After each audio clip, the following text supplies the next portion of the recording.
Hello. Hello, friends.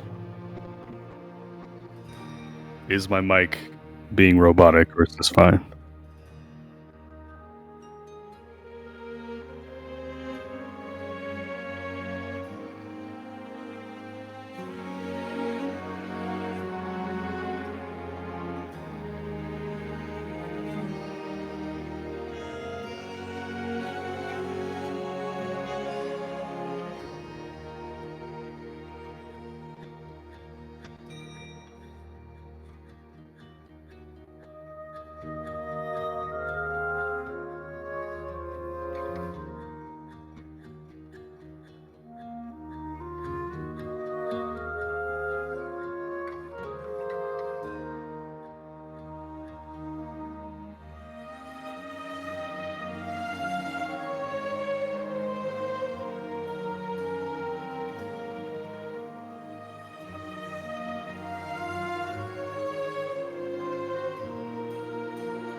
That was my plan all along.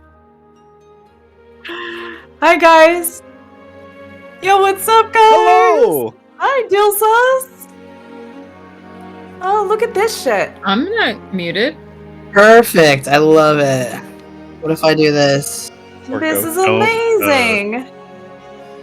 Don't Hello, blame me, chat. It's Ghost's fault. Hello. He told me to.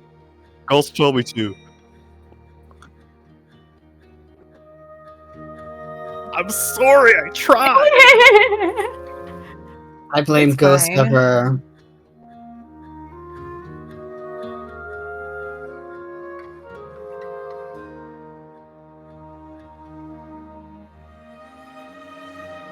Right. Okay. Weird. At least Okay. How's that? That's Vinyl okay. said There we go. I can hear everyone aside from Okay. Ghost. So Okay, here we are.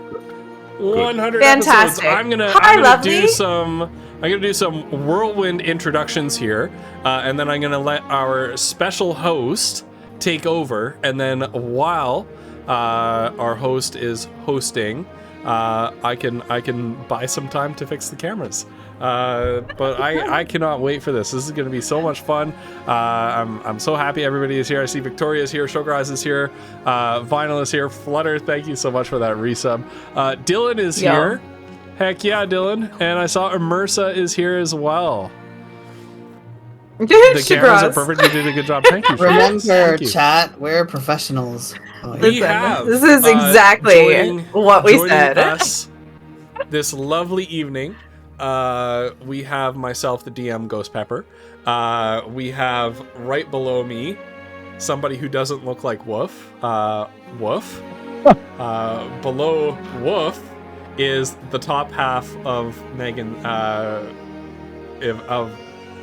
Below Woof is the top half of Woof's head in Megan's space. Heading over this way, on the other side of your screen, we've got Collie Flumps, whose beard is looking even more resplendent than ever. Right below Collie Flumps, we have Flutterdye, who's looking slightly less fabulous than usual. Ouch. Ooh. And then at the bottom corner, we've got Bo the Distance. And our special host this evening is Mr. Peter Greenwood, who I'm told does this sort of thing for a living. And we are super excited to have you here with us, Peter. Thank you very much for having me. It's going to be a fun time. I've got lots of questions, at least one question, so we're going to have most of a good time if we can get me back together. Excellent. Well, Half Peter, of me is having a great time. The other half is a bit upside down. Well, Peter, I've got a couple camera issues to sort out. You might notice. Yes. A couple. So, One or two. so I will sort those out, and Okay. you can feel free to take it. Okay. Squeaky! Well, Hi. Sorry, Peter. oh, no, that's okay. Believe me, I'm used to worst. I'm used to worst. I'm used to worse, is what I'm trying to say. Exactly. My first time on the Winds of Chaos. You can't see Heck what I'm just yeah. waving my hands in the air. How are we all today, guys? First of all, happy 100. Yes. Thank you so much. I can't believe it. I can't Holy believe cow. it. Crazy. It's insane. I mean, we know. I mean, I guess it would be impossible to know, but not many campaigns make it to 100 sessions. You know, Right. Oh no, definitely This is not. Definitely Like, crazy. this is amazing. I know. Mumbles none of is mine rating. have. not. Mumbles, thank you for the raid. Hi, Mumble. We're fixing cameras. Cameras broke. We're fixing them. I be hope fine. the And art Doggo went is well rating today. too. Adrian, thank you so They were doing much. Those two were doing an art jam, if I remember correctly. Oh, that's so cool. That sounds so cool. Oh. That does How sound did like it go, yo? Part 32. Episode 69. Oh my part 32. God. Oh, no, that You joke, the joke remembered, hasn't Squiggy? died. Yes. The joke hasn't died. Cheers. Oh That's no. I'm still new here. I don't get that joke, but I appreciate it. The joke is that everybody is counting episode titles in 69 plus whatever. Nice. Right. Mhm. Well, I think 69 had a legitimate part 2, and then we were just And then That's there- right. it- it did, everybody it was did. like, there was a no. 69 part 2. Yeah. I Yeah. think so. Yeah. And everybody So it was like going 60 with it. to Oh, you won? Yeah. Yeah. Oh my goodness. Who's Okay. next? Megan. Bark, So, bark, well- Mumbles, right? Mr. Pepper is fixing things. Let's go way back, which will actually require some of his concentration, so this is going to be quite difficult. That's okay. That's okay. What is I've got the it. origin of all this? How did we get to 100 episodes of The Winds of Chaos? That's a fantastic question to start with. Oh man. Basically, you have to go back to when Kalia and I first met. We met through Flutter Die. Flutter is one of my longest time friends. We've known each other since we were in high school together. And Flutter said, "Hey, do you and Megan want to play Minecraft with me tonight? I'm playing with a friend that I met through streaming. A really cool guy named Cauliflumps." And little did I know how right she was about what a cool guy Cauliflumps is. So I know yeah. people, Ghost Pepper, though. I How know you gonna know not people. trust I know me you like know that? people. I know you know people. I didn't say I didn't trust you.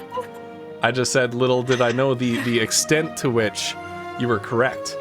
But yeah, so like we played Minecraft together for a while. We had a lot of fun. I had a lot of like half or 25% completed building projects that anyone who's been watching me stream Valheim will be like, yep, that sounds about right.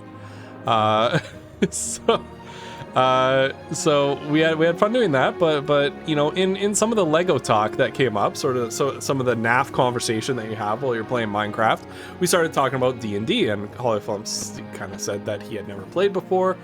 And I thought about it for, I started streaming a little while after that, and then come close to that Christmas, this was over the summer when we met, come close to Christmas, I'm on Christmas break from school.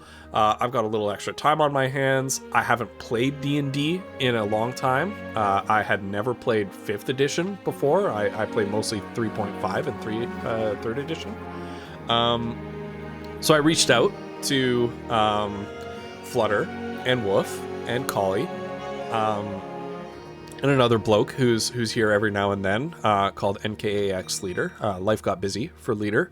But we all decided, like, hey, I just sent the invites out. Would you like to play D&D 5th edition on live stream? And it was Flutter and Woof had played a bit of D&D, but never 5th edition. I had never even played 5th edition, let alone Dungeon Master. Wow. Really? Yeah, yeah. Oh my god. I just which is- wanna. which I is- just wanna. which is why we need our rules lawyers, Mm. Starborn Striker, Mhm. and Bow the Distance. to No, I help just us want out. to interject because I don't know if you've ever even mentioned this before. But Ghost actually asked me to be part of the game originally as well, and I just couldn't clear my schedule Too to busy. do it. Too Like busy. Yeah. I just didn't know if I could be there consistently, so I unfortunately wasn't able to accept the invitation. But I do like that I've been able to contribute to the game in Sorry, other Jen. ways. Hold on. Right. And your character, one of your characters, well, both of them, but one of them specifically is like the most beloved character in our entire whole like thing. Like outside of us and everything. Everybody loves And the other one is the captain of the Super I Guard. appreciate that. Yeah. And the other one Yeah. is He's pretty cool. third Yeah. good Here's a something. short description here, man. Have you seen it? Um, No, you're the only person we're gonna ask in town. Look twice, see if, Yeah. if you recognize this guy. Yeah. I so to- appreciate that. I don't know that I would call Afima the most beloved, but yeah, it's Oh. been it's been nice to still like dip my toes into it, even though I wasn't able to go like all the way. So to kind of round What are off the origin story of the campaign here, all of these people graciously accepted. A whole bunch of other people in the community got involved as well. It kind of originated as getting the community to help build an adventure for the D&D high school club that I run, and then we just had so much fun in the little world building and adventure planning streams that we kind of said, well, this is wasted on the kids, so let's play a game in this world ourselves, and that's really where it came up. And it's a level 1 to 20 campaign. That's the ambition. Everybody says no campaign goes level 1 to 20. We're gonna give it a real good Doing it. try. You're Doing well it. on your way, man. That's- You're well on your way. Yeah, thank you. And that's where we are. So has this always been the core group, like Ghost and Collie and Wolf and Striker, and not Striker, Flutter even, but also Striker as well, and Bow. Yeah, and we also had Leader at first. And Played like I Goldrill, said, like a yeah, dragonborn monk. I'll be right back. and unfortunately, life happens to us all. Leader got busy, was not able to continue. But that is our core group of player characters. But we also have there's the whole cast. There's the whole Oh, there it original is! cast of 4 The right there. OG. I love that design. You so got With the see-through Green Mazra screen Mazra. and Poodle's hat. Yeah. green screen Mazur face palming. You got Goldrill laughing and breathing lightning. You got Foodle kind of just wondering, as Foodle does, and you've got Kiona having fireballed herself for the 5th time that session.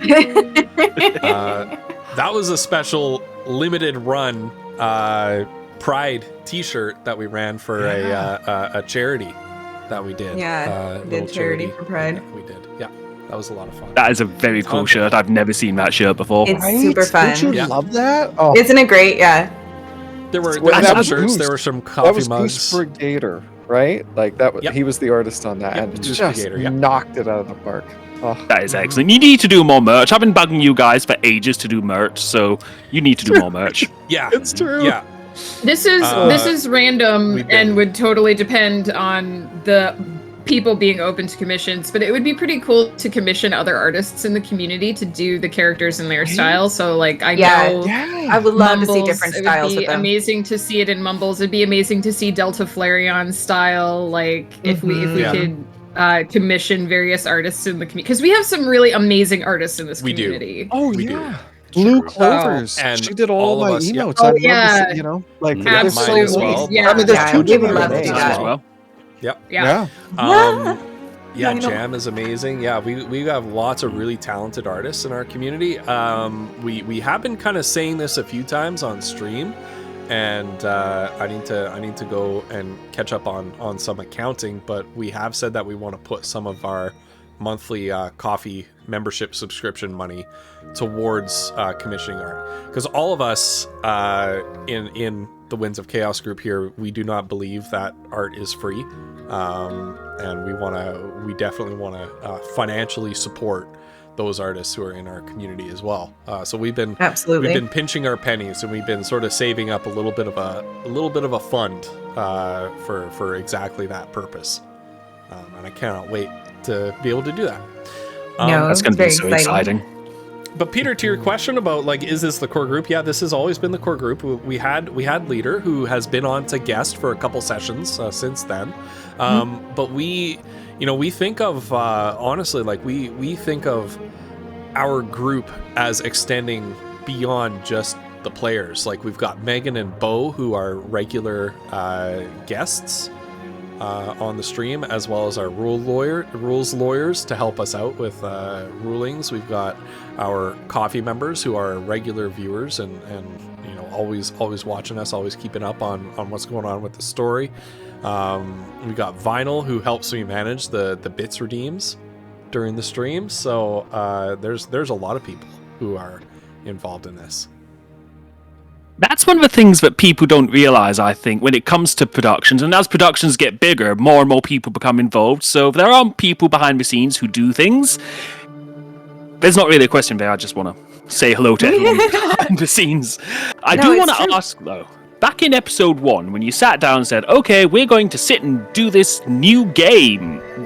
First off, where did the name Winds of Chaos come from? And secondly, going into that first game that you put out on Twitch, what was it like? And how has it changed from then to now? I'm going to interrupt before Ghost Pepper can even talk, because it was like 20 sessions before they had a name. They did not, it was not Winds of Chaos for we were calling ourselves time. Derpkins and Derpkins. That was our group chat on Discord. We need to come up with a name. People suggest names, and then I think finally out of I've desperation, still got folders named that on my computer. Ghost, yeah, and finally out of desperation, Ghost was like, "Fuck it, we're calling it Winds of Chaos." Yeah. And as to if anything's, I don't think much has changed, honestly. No, most of the technical difficulties still happen. People still get as shit rolls as they used to do. It's as chaotic as it was when it started. It is. It's still very much the same. I remember though being it was a little, I was nervous the first episode, like, coming together with a group that I hadn't played with before online and doing the thing and playing a character that was wildly new. Pun intended? Pun intended, absolutely. It was fun. There's so much I want to ask about the characters. We're going to get into them, and maybe a little bit later we're going to be having a little word or two with them. Who can say? Who knows? Who knows? Who can say? But when it came to putting everything together, was that kind of terrifying? Thinking this is going into the world, people will see it, and it will be here forever. Unless you delete the VOD, of course, but who's going to do that? Nobody's got time for deletion. Oh, it's on YouTube now. There's no going away for that. It's on the internet forever now. Yep. I don't know, DM, Ghost Pepper. What do you think? Your story. Okay, well, I'm trying to hang back a bit because I felt like I talked a lot. I don't want you guys to participate too, but definitely when it comes to this hobby, in this space, everyone can be a critic, and we have had people come into chat and criticize the way the players play and the way I run the game in the past. Not very often,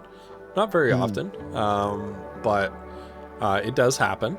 And yeah, I was pretty nervous about that, and I think, frankly, it was very brave for especially Kali and Leader. But absolutely, to a lesser extent, but only slightly lesser extent, Woof and Flutter, to do their first games of D&D on stream. Yeah. I was actually listening to I'm listening to a podcast right now called 3 Black Halflings, which is about diversity in Dungeons and Dragons, and the episode that they're on right now they've got a guest, and they are talking. This is a guest that's in like the professional, like Brennan Lee Mulligan level space, right? But you know, she said that her first time playing D&D was on a live stream. And the hosts, they were like, "What? That's insane! Nobody's ever done that before." And I'm thinking, well, I know some people who have done that. Was it Miko? Was it Miko? It wasn't Mika Burton. No, it was Mika, somebody else. rather. I can't. Because I think it was her. I think it was her first time playing D&D on Critical Role as well. Like, imagine their first time playing D&D is you're on the Critical Role set. And That's insane. I can't in front of that many people. Right? Like, insane. I just want to say to compliment Ghost though, he did a lot of really solid world building. As he did say, I think that most of this was created for a student campaign that he was going to run at his school. So he did a lot of really solid world building on stream with the community before the campaign it's on online ever even started. So he had a really solid base, I think, for hopping right into it, which is always good. I just want to say that, like, I know I don't do this every week, but it takes a tremendous amount of courage to get on camera every week and become someone else and do a silly voice. And you're constantly thinking on your feet. You're constantly trying to make decisions about what you think is best, but also what your character thinks is best, and how you're balancing between one and the other, and you're adding, you know, a silly voice or a silly costume or whatever on top of that. And I know for me, coming in to the campaign when it was already going, I wasn't scared about making my character, and I wasn't scared about, you know, playing the game, because those are things that are very comfortable and familiar to me. But the first time I had to do Efima's voice, like, that was terrifying, because to me in my head it made perfect sense, but I was like, what's this gonna sound like when it comes out of my mouth? Like, is this just the most ridiculous thing I've ever done? And so I think even if you're familiar with, like, for me being a writer and having spent almost 10 years now putting my work out into the world, that part wasn't scary for me, but there were still aspects of it that were like, oh my god, I'm doing this now.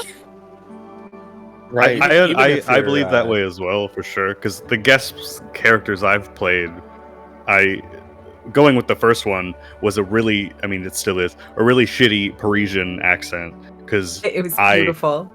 I hate my own voice, and as much as people try and say it's good, I still don't like it. But I wanted to do something that was different for the way I speak.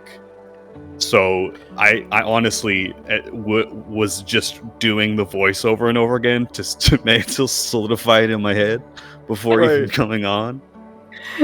It can be really hard to even the prospect of putting yourself out there when playing D&D.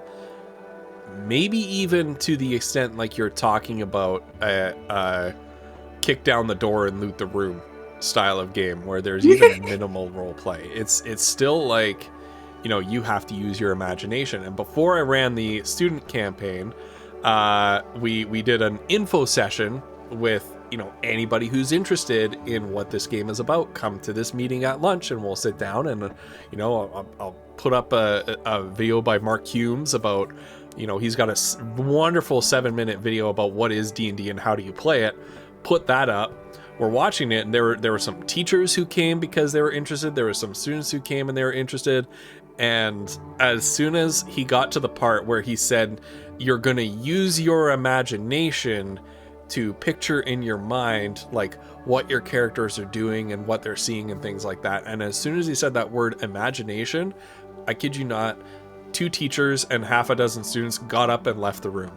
Like, they were just like, just no.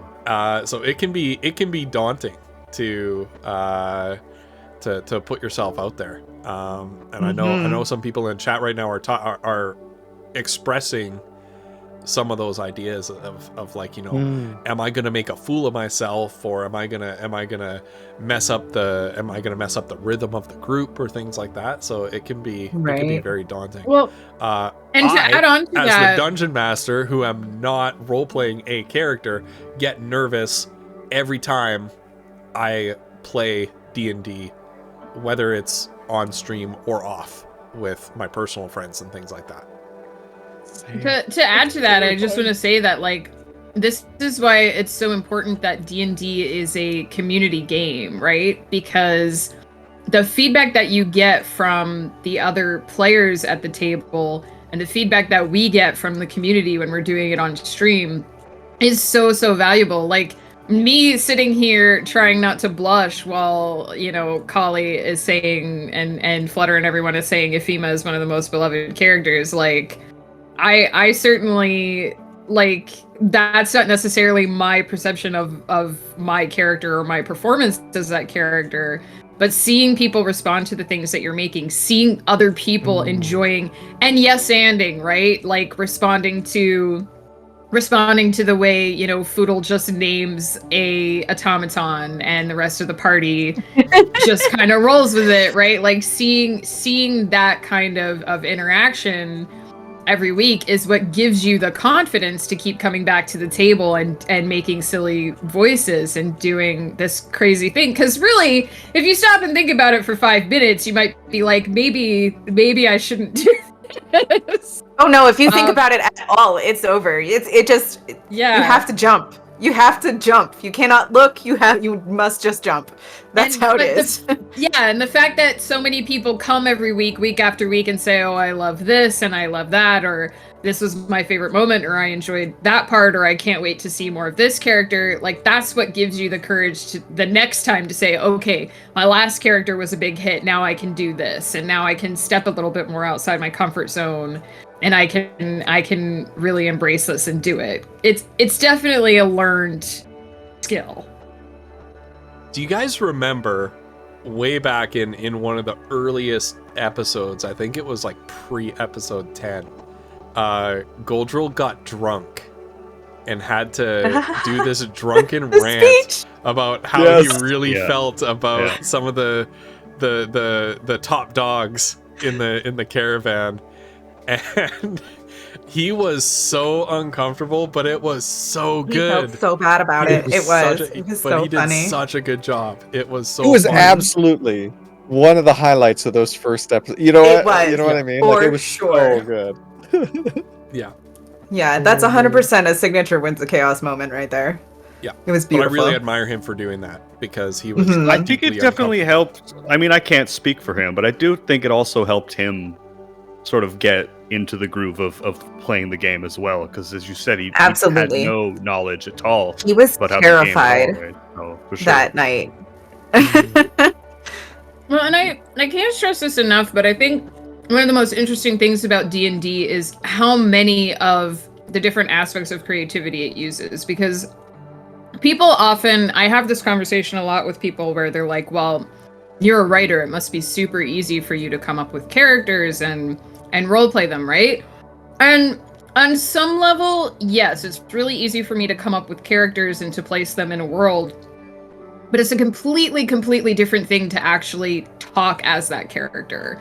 When I'm writing, I have this nice buffer of, I have time to think about what my characters are going to say, and I have time to go back and polish it up. And so if one of my characters says something completely ridiculous, I can go back and edit it out later, and no one knows that that character sounded like a complete and total doofus at one point in time. Right. But if I am acting my character out live, there's this whole other level of, as soon as I say these words, that's what my character did. And I can't, someone's going to react to that, and then it exists in the world, and I can't. It's over. Yeah. And then it gets blurped, and then it's played in Ghost ears 800 times in a like Chiquilla. Yes. Oh, it looks awesome. So it's a completely different, like, being able to, you know, write a character or build a world and all these things that kind of happen in the somber solitude of thought versus when you're actually playing the game and it's in the moment. And I think this is why so many like D&D campaigns end up being so off the rails crazy, is because the GM says, all right, this is happening now, and you panic. It doesn't matter if your character is dead calm. You're like, oh my God, I have to keep these people alive now. 100%. 100%. Every time Ghost Panther does that. Every time. like corralling puppies, it is. It is. Yeah, and it really is. So it's really so if anyone is listening, because I also see a bunch of people in chat saying, I don't know if I could ever do this or whatever, like, it's such a collision of all the different aspects of creativity, and it's okay to learn it bit by bit. It's okay to learn the game mechanics first and handle the roleplay stuff later, or to be really comfortable with the roleplay and learn the mechanics later. I think most players understand that as well. It's such an experience, and I think it's worth trying it however it works out for you, because no matter how you play, you're going to learn something. I learned stuff. And there's so many different versions of tabletop RPGs, right? Oh yeah. D&D is not the end-all be-all. It is the one that I personally enjoy the most, but that doesn't necessarily work for everyone else, right? There's ones that there's literally 2 rules and you just play. There's ones that have even more than D&D does, which is crazy to me, right? Because you don't have to play one thing. There's so many different variations that one of them is bound to work for the way you want to play. Absolutely. I want to ask a little bit about the character creation, because I forget who it was who said it, but somebody hit the nail on the head when they said about coming in and doing the voices week after week. Going back 100 episodes, and I'm not talking to anybody particular here, Cauliflumps, but would you have chosen a different voice 100 episodes ago to what it is now, having to do it 100 times? So knowing what I know now, would I and I had a time machine, would I go back and change Foodle's voice? Yeah, basically, yeah. I don't think I would. One, I think, God, it fits the character, so I think really well. It really does. And 2, it is a character voice, and this was something that I was really looking for with Foodle. It's a character voice that doesn't hurt my throat. So I really lucked out there. Really? Yeah, no, I don't Wow. know. I don't know. It seems totally fine and normal, I guess. So. I was alto in choir, so maybe this is, fantastic. I come in and I watch you week after week, and I'm like, at the end of this week, he must have to gargle with butter to keep his voice from melting out his throat. How does he do that? But that's so shocking to me that doesn't hurt. Yeah, no, I don't know why. You know what does fuck with my voice, though? Frickin' Ivor / my character in Megan's campaign, Rin. I bring the pain. Oh, man. That destroys my voice. I don't know how you do him for like 7 hours. What about Victor? You gotta drink like a bit of milk before that one. Get that. So sticking with character creation, I want to go all over the characters and talk to everyone about their individual character creations. Where did the ideas come from? And is there, again, going back to 100 episodes ago, is there anything where you think, I would have done this differently, I might have changed this a little bit? What do you like and dislike about your characters 100 episodes on? Good question. I can start. I don't know if this is my final answer, but the initial things that pop up to me, I really like. I really like that Foodle is kind of a wild card in the group. I think it's useful to have a wild card. At the same time, I think that is a double-edged sword, and there are so many times where I'm like, oh God, why is Foodle doing this? Why are none of my fellow players stopping him?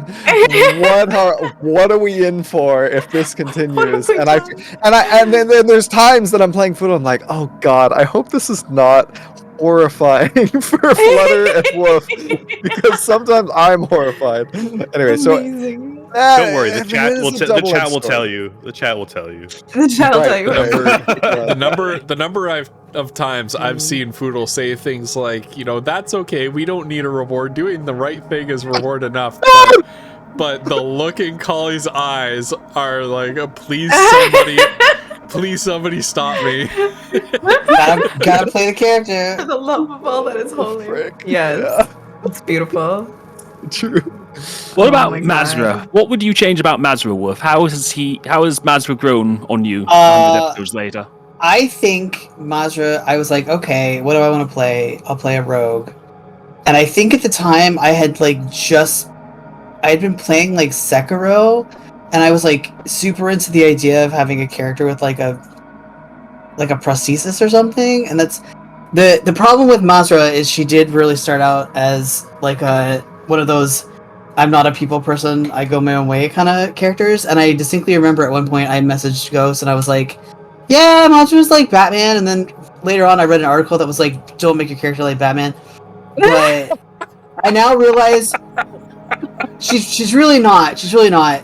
It's I think I was thinking like the detective half. If I had to pick, she's like Roy Kent from Ted Lasso. Yes. If anyone's seen that show, he is 100% Roy Kent. Watch that show. That's why Kiona's so in love with her. Yes. Go watch that show. But absolutely. I am pretty happy with how she is. I think my biggest issue was I didn't really know it took me a long time to like figure out how I worked in the group because I went through a lot of iterations with her. So I think that's I think I'm pretty settled now. So took a while to find Mazra, yeah.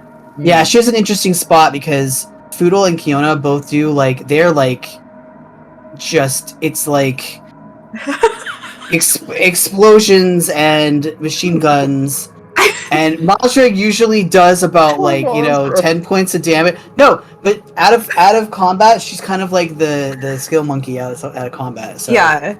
Oh, for sure. Yeah. Kiona and Foodle are useless out of combat. Yeah, and I sent I think I sent Collie and Flutter a message once recently that she's just like standing there like, fly, my pretties, fly. She sends them out to explode people for her. So she's just hanging back. She's like, yeah. What about what you don't like about Mazra? I think, well, I don't know if it's so much about the character, more as I struggle finding a voice for her. I try a lot of times, but I really find that I'm not very good at like actually doing like a voice. So I think for me, that's where it's difficult for me because the actual personality I think is pretty good. I just say, like, I know I'm interrupting, but you don't always need a special voice. Like, it's okay that Mazra is just kind of your voice, because I'm gonna be 100% honest, Darfin is just a lower version of my voice. This is Darfin right here. That's it. That's all he is. And it works. Like, sometimes you don't need to do anything fancy. Mm-hmm. And if it feels right, then it's right. You never need to do anything fancy. Yeah. Right? No, yeah, absolutely. Doing the voice is not the same thing as role-playing your character. And Right. Mazra has an extremely strong character. Oh, Yeah. for sure. Definitely. And What a- Mazra's voice suits the character.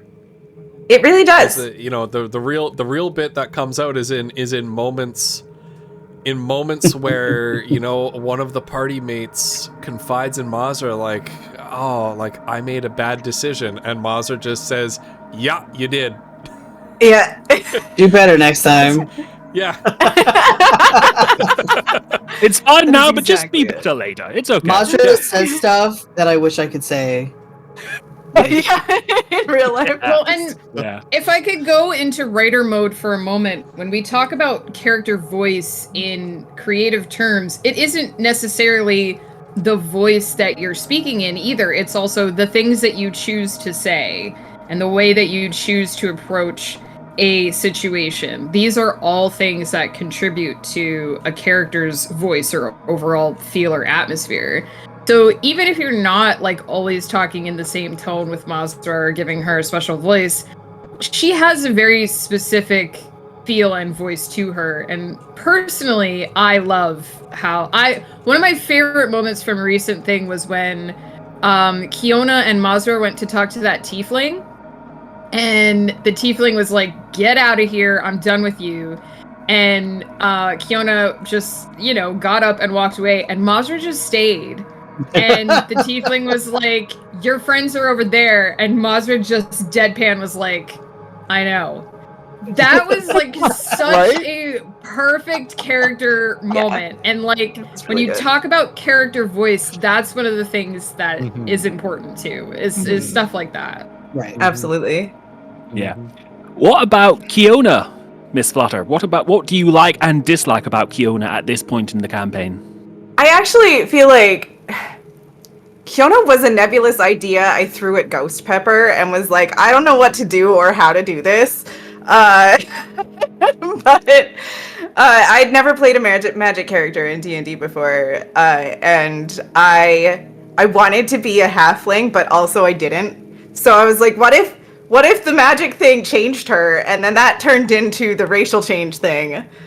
And then she has been really built through the campaign. So I think that in terms of who she is, like, I don't think I would change anything. She really, because of the collaboration with Ghost Pepper on her story and stuff, like, I don't have a lot of control over what she is in terms of like where she's going or her aspirations as like magic and stuff. Like, we talk about Mazda changing from sneaky rogue to paladin rogue.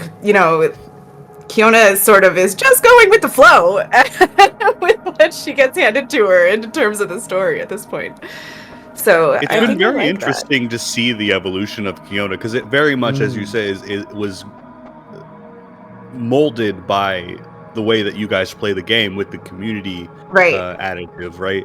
So I feel like those things with like the Winds of Chaos themselves with the chat very much helped build what she currently is. I mean, in my head originally, her name is actually an anagram of Annie Oakley from Annie Get Your Gun. And in fact, everything about her farm and the people in it are all parts of Annie Get Your Gun, are all like anagrams. Oh my god. That's when you tell me. Can I just say that you might think that's like really cheaty, but that is so fucking clever to have just like hidden something like to everybody on the farm. Rika Rothschild is Oscar Hammer, or Richard and Oscar, and then it's, what was the other name? I don't remember. And then Bertrand Folk is Frank Butler. And Bub Flats Willow Fields is Buffalo Bill's Wild West Show. I mean, like, Butt Flats? when I as like a reader or a fan find something like that embedded into media, that's the kind of shit that makes me go crazy, like happy. Like, that's amazing. Hug is clearly very happy. I've got a bunch of little gifs of the words changing. We are at the point in the story where I can actually like talk a little bit about the behind the scenes of Kiona, if people want some DM lore. Yes, I believe the original conversation Flutter and I had was exactly as Flutter said. Like, she's got this sorceress magic. It changes her. She doesn't know where it came from. I even said, well, sorcerers usually have an event that leads to their magical abilities sort of awakening. It can sometimes be very disruptive and violent and chaotic, and so I kind of said, do you want to workshop that? And she said, nah, I kind of want you to come up with it. So I said, okay, because I'm not good at coming up with why or how or yeah. And I said, okay, well, do you want to collaborate on like the what happened to Kiona in the past, the trajectory of her and things like, and Flutter said, that she would just like me to take her along for a ride. I wanted to be the character, like learning the things as you go, just like in that headspace, like also learning the things that my character is learning at the same time. Yeah. And it's been a journey. Which is very brave, because I told Flutter it might get real. For a very long time, she called Wednesday her recovery day from. It's my D&D recovery day. Yeah. But the whole idea with Kiona is that she has a juvenile Quori put into her. They're these extra dimensional beings that are in control of the winds of chaos, like the chaos magic. I would have never come up with this, you guys. That's what I'm saying. Yeah. Like, this is why I was like, no, you do it. So the Quori can't exist in our plane of reality. This has all been discussed in game. They cannot exist in our plane of reality, the material plane, and so they are implanted into. Yeah, that's right, Flutter. They are implanted into like physical flesh and blood beings, and then they're essentially in a way kind of gestated within that and grow up along with the host. And then the idea within the Winds of Chaos world, because the Quori are originally from Eberron, and they're not, it's not a one-for-one same thing. In our world, they develop as people, as individuals, along with the host. And so the whole idea was that Kiona was supposed to be brought up to be like a bad, evil sorceress kind of thing, which she saw in her vision, in the Timeless Spire. Yes, she did. Yeah, that was the intended future to await her, but the person that was to guide her on that journey ended up dying by accident. Poor Rika. And so Kiona was left sort of adrift to develop as her own person, and as a consequence, the Quori inside her passenger, is also growing into being sort of a good and compassionate, independent person. Yeah. But the whole idea, the inspiration for Kiona came from one of my favorite horror movies of all time, and people who know me know I'm a big horror fan, The Omen, which is about Damien Thorne, the Antichrist. Yep. And he's got this whole, he's just a kid.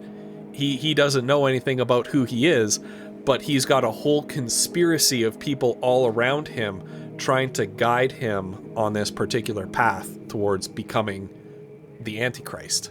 And that's essentially was my inspiration for Kiona, except what if at some point along the way that conspiracy becomes unraveled, they like lose track of Kiona or something like that, and then Kiona can just be her own person. And as much as Flutter, you say that Kiona's development depended upon me, all I did was introduce stimulus.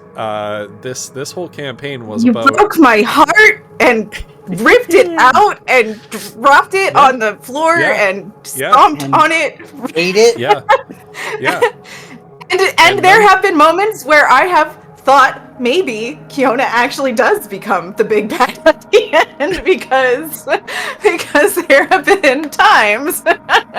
And I would have gone along with it. Mm. But that's not what happened, which is okay. Yet.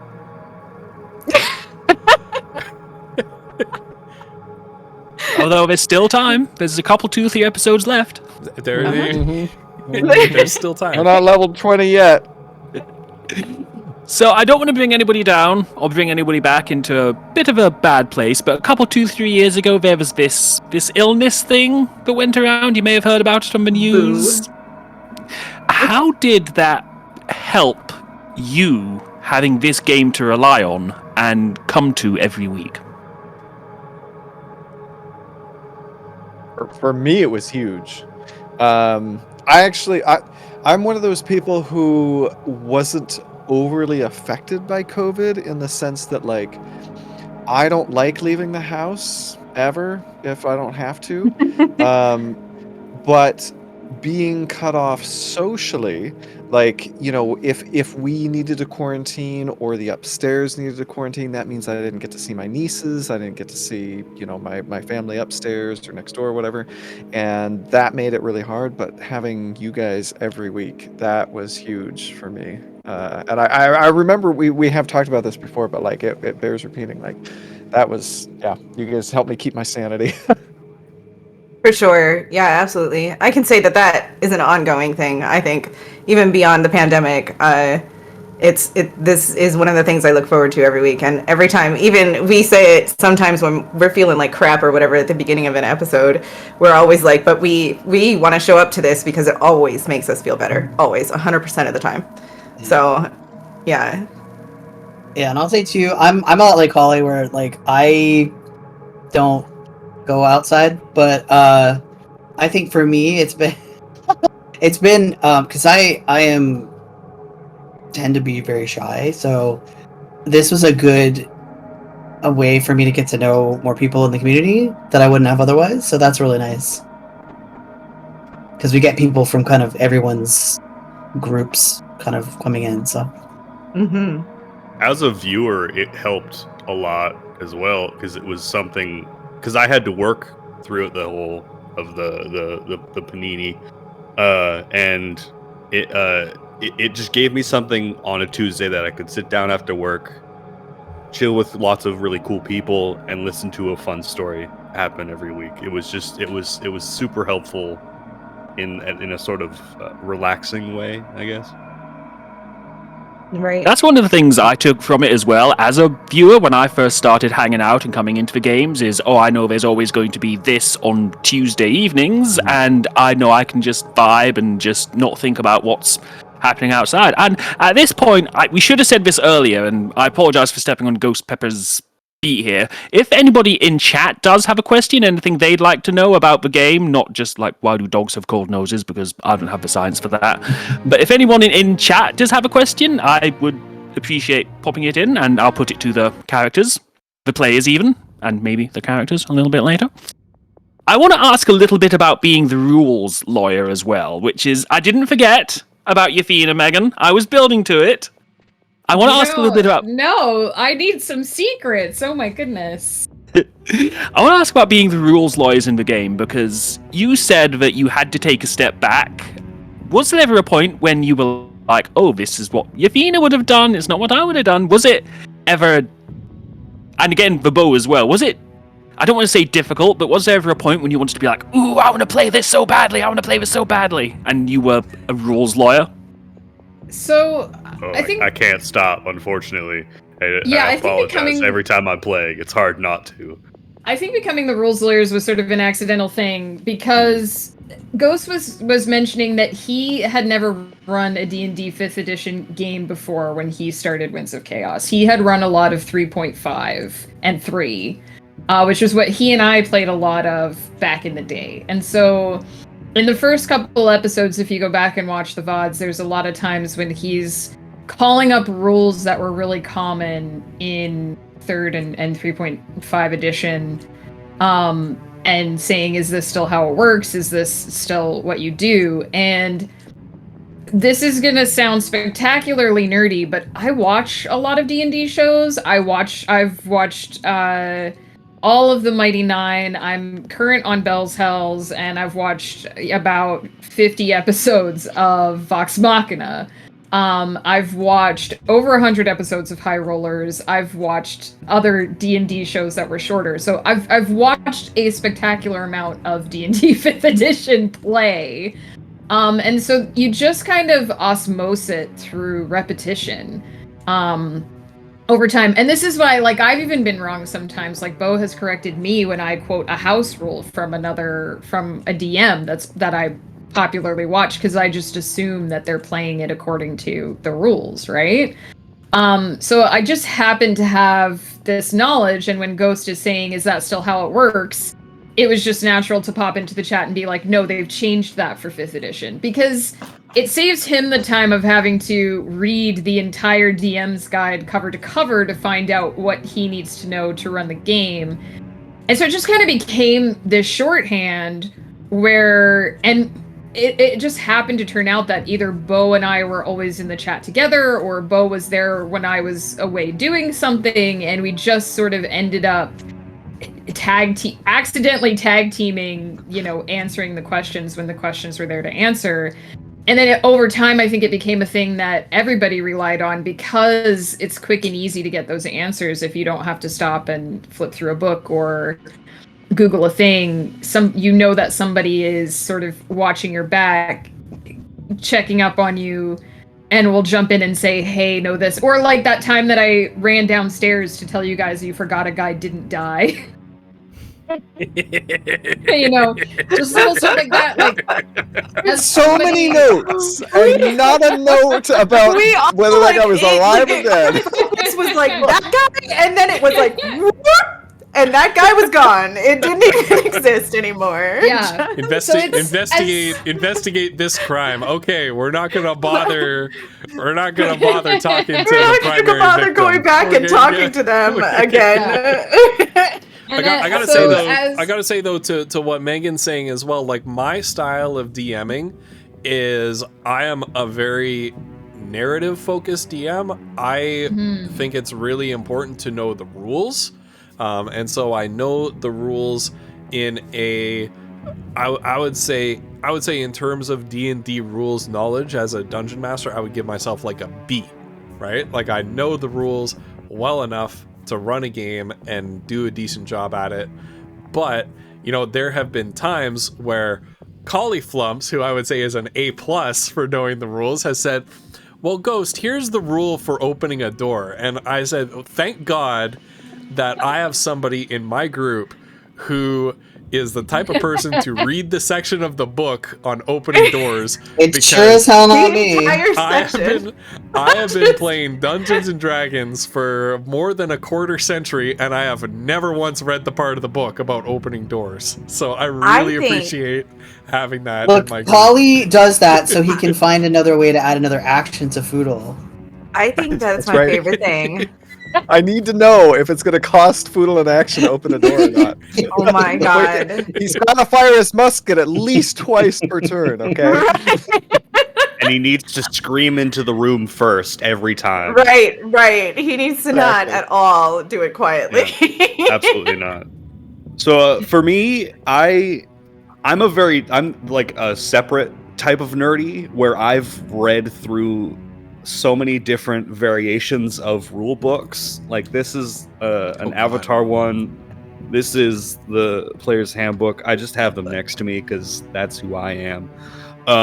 But I've read through them so many times that I just the information is often just on the tip of my tongue, which is why oftentimes when a question is asked, both Megan and I, like in quite fast succession, answer the question both at the but I've been here around the time that the game started, so a lot of the transferable skills that Ghost got from 3.5 and 3rd edition just melded with having someone around in the chat all the time to bounce things off of. Like, did this change? Is this rule the same now? And I have, because I love the game so much, I have D&D Beyond with a lot of at my fingertips information that I can pop up fast. So if a question is asked, I have that information quite fast, which it is a detriment in my regard for sure, because when I'm playing, I'm like, that's what this rule is supposed to be, but I have to bite my tongue, and sometimes I don't, which sucks. But see, I just don't. I just blurt it out, and then Ghost gives me the death look of like. And then we all are like, "Why though?" Like last night when I was like, "Hey, Kali, are you rolling the Mind Flayers dex saves at advantage because it's magical and they get they get advantage on magical effects. Completely fucking. And everybody looks at you like, why would you do such a thing? Because I want to win legitimate. But you know what? Every group has someone like that because on High Rollers it's Tom Hazel. And he's like, they even joke about him being the DM's little lackey boy because he will always rule check them. So I don't think you should be at all apologetic for having the rules in your brain and speaking of them. But that's it. But that's the thing. As much as a player, like sometimes I'm really miffed that there's a rule that comes out that I'm like, oh, son of a bitch, and I can't do a thing or whatever. Like, you know, like, but I would prefer to also play by the rule. I mean, that's why the game was written in this way, like, you know? Well, and I think that's what the rule of cool is for, because I think the other side of being the rules lawyer is, yeah, me and Bo have the answers, and we're willing to give you those answers at a moment's notice, but at the end of the day, if the GM says, we're not going to do it that way, we're going to do it this other way because I think that's cooler, then our job is to be like, okay, cool, do you? And that's a lot of the reason I like the game is that reason, right? Whenever there's a lot of instances of us going, this is the rule, but we're not entirely sure where that's supposed to lead. There is a significant amount of vagueness in those rules because of that. Because they want the players and GMs to go, well, that's how it's supposed to work. This is how I interpret that vagueness. Right. And that's why I like the game so much, because there is structure, yes. Flexibility. There's flexibility in that structure, exactly. Mm-hmm. Megan, that's so sorry. Gonna say? No, that okay. Bo perfectly encapsulated exactly what I was thinking with the second half of that statement. That was beautiful. Do you miss playing though? I know you've got your own campaign, Megan, but do you miss playing with Ghost in this campaign? So, it's this is a complicated question with a complicated answer. There have been times where I really wish that I had accepted the invitation to play Winds of Chaos at the time that it was extended, because it would have been, certain things would have been easier to fit into my schedule later, perhaps, if it had been something that was, you know, sort of ongoing from the start, whereas sort of joining in later as anything other than a guest hasn't really been possible. And there have been a few times where I've had a clear time in my schedule and I've thought, like, damn, I should have been doing this. But at the end of the day, the harsh reality is, and anybody who's ever tried to schedule anything with me in the last 2 years can attest to this, I'm very busy. I have a lot of creative projects on the go at any given time. I built extra work time into my schedule this year. I created a way to do more work in the same amount of time this year in order to keep up with my projects. You may all shake your heads now. No, but I know you have been building toward this for the last quarter century. I've known you. So it's a very and so it very much comes down to this thing of, for me, like, talking about COVID, I'm not going to say it didn't have an impact on my life, but for me, it was very different, I think, from how it was for a lot of other people, because I already worked at home, I already worked in isolation, I already had this routine that revolved around, the home yoga pants life, right? And so for me, there was a lot of things that were just kind of the same. And so when you are a creative person who's doing creative things for a living and you have 3 million things that you want to fit into your time, at the end of the day, and I actually just wrote a blog post about this week, at the end of the day, you have to decide what your priorities are. And at the time that Winds of Chaos came into everyone's lives, I was finishing up, I believe I was getting ready to start publishing the Celestial Serenade. I was starting to write the Arvalia Chronicles, which is a 15-book series, which I'm just now wrapping up book 12 tomorrow morning. And I just had so many things on my plate that I knew that I couldn't handle one more. And it was looking back on it, like, yeah, there have been times where I have regretted that decision, but at the end of the day, it was the right choice. I would not have been able to devote the kind of time and energy that everyone else puts into this game. It works a lot more easily for me to step in and out, to be a swing player sometime when someone is away, or to have little cameos, and then Ifima can just pop off and do something else, and she can come back whenever it's convenient, and I can have my fun, and then I can step back when my projects get really busy again. So at the end of the day, like, yeah, I would have loved to do Winds of Chaos full time. I think it would have been amazing, but it just never was plausible. And I have to, as a creative, accept that I have limitations on my time, and sadly, just not being able to do all the D&D is one of them, because it would have been, it was either Winds of Chaos or a personal novel project that would have had to fall by the wayside, and those are my babies. So sadly, they won. But maybe in the future, there's still time. The fuck out of Ifima. Yeah, well, yeah, everyone loves Ifima. Someday when they create like 6 more hours in the day, sure. It'll totally be possible. Seems... I'll get a scientist. That's right, Vinyl's on it too. Not enough hours in the day. But That's right. Nonetheless, you still manage to find ways to stay involved, and anybody who makes guest characters is of course welcome to do things like this. But you know, Ifima one time sent the characters a care package with a little letter, and things like that. And so you know, even if the character is not there, and even if Megan is not playing in that moment, she's still. Oh, I love you. I see. We always tell Sending guest little players that once they guest, they're like here forever. Like, well, and I was you going don't to say, I get don't to know leave. if Bo feels the same way. Obviously, they can attest whether or not they do, but I know that Bo does a lot of stuff in the background, a lot of item creation, puts a lot of little things into the game for the players to find. And one of the things that I have appreciated, not just because I ended up becoming like an unofficial official rules lawyer, but one of the things I really appreciate about this being a massive community project is there are those other ways to contribute. And I do feel like I've been a consistent member of the team, consistently contributing, even if it's a smaller, sort of less on camera sort of way to be involved. And it's a way that fits better into my... Because sometimes, as I am actively sassing you guys in the chat, or, you know, giving you the answers to this is how this rule works, I'm on my other screen also working on novels. She's working.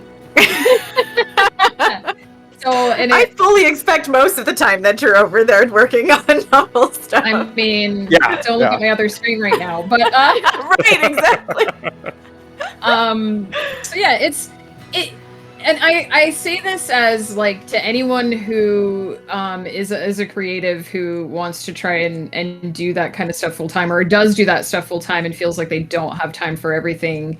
That's kind of just how it is. And at the end of the day, choosing the projects that are the most like personal to you, that you're the most passionate about, there's no shame in that. There's nothing wrong with not having time to say yes to everything. And that's something, I know this is not necessarily related to Winds of Chaos, so I won't stay on this tangent long, but that's something that's been very difficult for me, is learning when to say no. And so recognizing that I didn't have time for Winds of Chaos was actually a very significant thing for me, because I just didn't, and I just don't. At the end of the day, like, still, there's a part of my heart that very much wants to be on camera every Tuesday, being Ifima, getting into antics with Foodle, because when the two of them are together, for some reason, they just go completely off the rails, and it's amazing. Oh God, we all gotta figure Callum out too. Yeah, there's so many things in my life that just would never get done if I was Winds of Chaosing every week, unfortunately, that other people would be disappointed about, because they love those things too. So it is what it is, you know? At the end of the day, it is what it is. Yeah.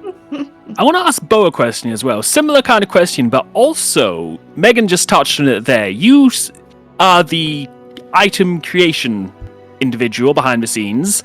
Now, everyone knows what that is. Naturally, I know what that is, but let's pretend for just a moment that I don't. What is an item creator, and how does that fit into the game? And do you ever get like, well, that's my idea, I wanted to do that. They're using it, it's fine. How do you reconcile that? So within this game, there are magic items that sort of give extra benefits than the normal everyday item would have normally. So within this game, I've made quite a few that are currently adorning the party, but it always starts, for me personally, it always starts from either a joke in my brain that only I will find funny, or something that could be a benefit in terms of either defense or offense for the players within the game itself that they don't necessarily have at that current moment in time. So for the gauntlet, the Lazuli gauntlet that Kiona has right now, it was pretty much made because I was like, she's real squishy and she doesn't have anything she can really put on her, and to help with that aside from doing shield all the time, which isn't always helpful. So it was sort of like and also she didn't have the spell. Right. Eventually. So it was pretty much what can I make that she can wear, because within this game only certain classes of character can wear armor or anything like that. So it was like, what can she wear? Well, she can wear gloves. That's fine. And what can I make that glove do that doesn't necessarily make it too overpowered? Which is a very tough thing to balance in terms of a game mechanic, because you don't know until it's used, right? That's why a lot of the things that I've made for the party, I've talked to Ghost, talked through things, said this is what I've made. What things would you change, right? And things have evolved, both literally and in the game mechanics, from those things. A lot of times things do come up in the game that Ghost has made or a coffee subscriber has made that I go, shit, I could have made that. That would have been fun. But it's more of a, I'm glad they now have that thing rather than a, damn, why didn't I do that? It's very easy for me because I'm having so much fun within this world and creating things for them, and then interacting that way as opposed to just dwelling on things like that, you know. Yeah, that's I don't know if I got the root of the answer, but I think my favorite part of this game is the contributions from people in the chat, Bo and Megan. Like you guys add things to the game that like we would have never, you know, things have been tossed at us like the ball gag. Where did that come from? Snozzberry. I think that was Snozzberry. Thank you. Yeah. You know, stuff like that you just we would have never come across, or like stuff that has flavored the story just enough, flavored how our characters have developed, and you know, I think that's the best part. That adds the little bit of chaos that you know. Jigraz, I think, is the best one. The thing that's so cool is that everybody adds something different. Even if you're adding similar things, like everyone brings their own touch to the game. The problem that we didn't see with Kiona changing form all the time was clothing. Like none of us really had thought about that, and one of our chat people were like, "Okay, here, have a thing that's gonna solve that issue for you." Like that was things like that. I think that was Sloth. Right? Yeah, a lot of things like that I think come from personal experience as well, because like myself and Slothy are non-binary, so we I mean, not to speak for them, but I know I have body dysmorphia, right? That's a common thread for people within this within that group community, right? So I think that magic clothing that changes with you very much comes from that mindset. It's enormous. Yeah. I don't necessarily always like my body, so that if I had something that would go with the way I'm feeling today, right, that would be super helpful within the real world. Yeah. Yeah. And I think a lot of making with these items that I've created, at least, throwing them at Ghost and Ghost giving them to the party or having them find them or what have you, melds what decisions happen later on as well with characters as well, right? Because I feel like a lot of the way Foodle interacts with stuff morphed a little bit when you got the bracers that I gave him. Oh, absolutely. A lot of the Mazra stuff, I think, was influenced by giving her that chest plate, that really flamboyant chest plate. I don't know why I made it as flamboyant. Yeah, it was so funny that when you're like, "Oh, it's orange," and she's just like, "What the fuck?" But it has literally changed the way she approaches combat. So that's a really cool thing, you know. That's not the other.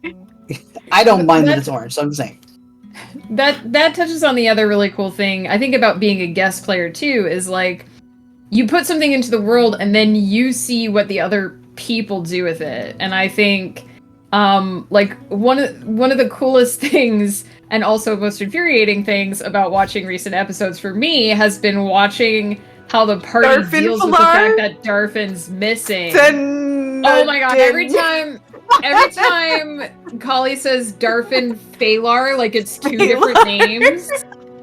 Or every time Foodle does it, sorry. Every time Foodle does it, I die a little bit inside because it's Darfin Phalar. It's one word. It's dork butt flarf. It's one name.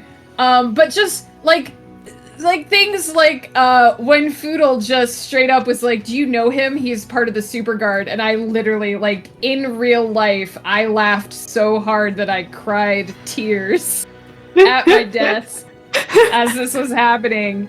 But also like not just the funny stuff, but like moments where, you know, I think there was one episode where all of the characters had like a dark vision of like what they could have become if they had gone a different way. And Foodle's was that he just became this like dark avenger in the forest, and he murdered all these people. Community dungeon, right? That insanity that the community puts together. That's no, right. I think that was when we were in the tower, though. I think.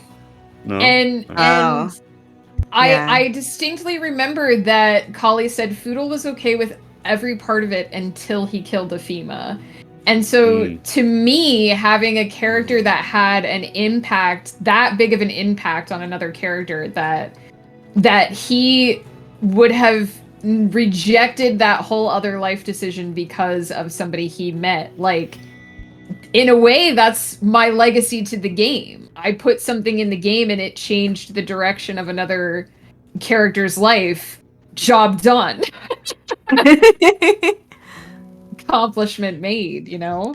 And just to remind people, while we're on the topic of making items or characters for the game, whether it's a guest character or it's like an NPC, so like we've had members of the community create NPCs with a lot of description, with a little description, like, you know, sometimes it's like one sentence NPC that have become some of the most beloved characters of this campaign.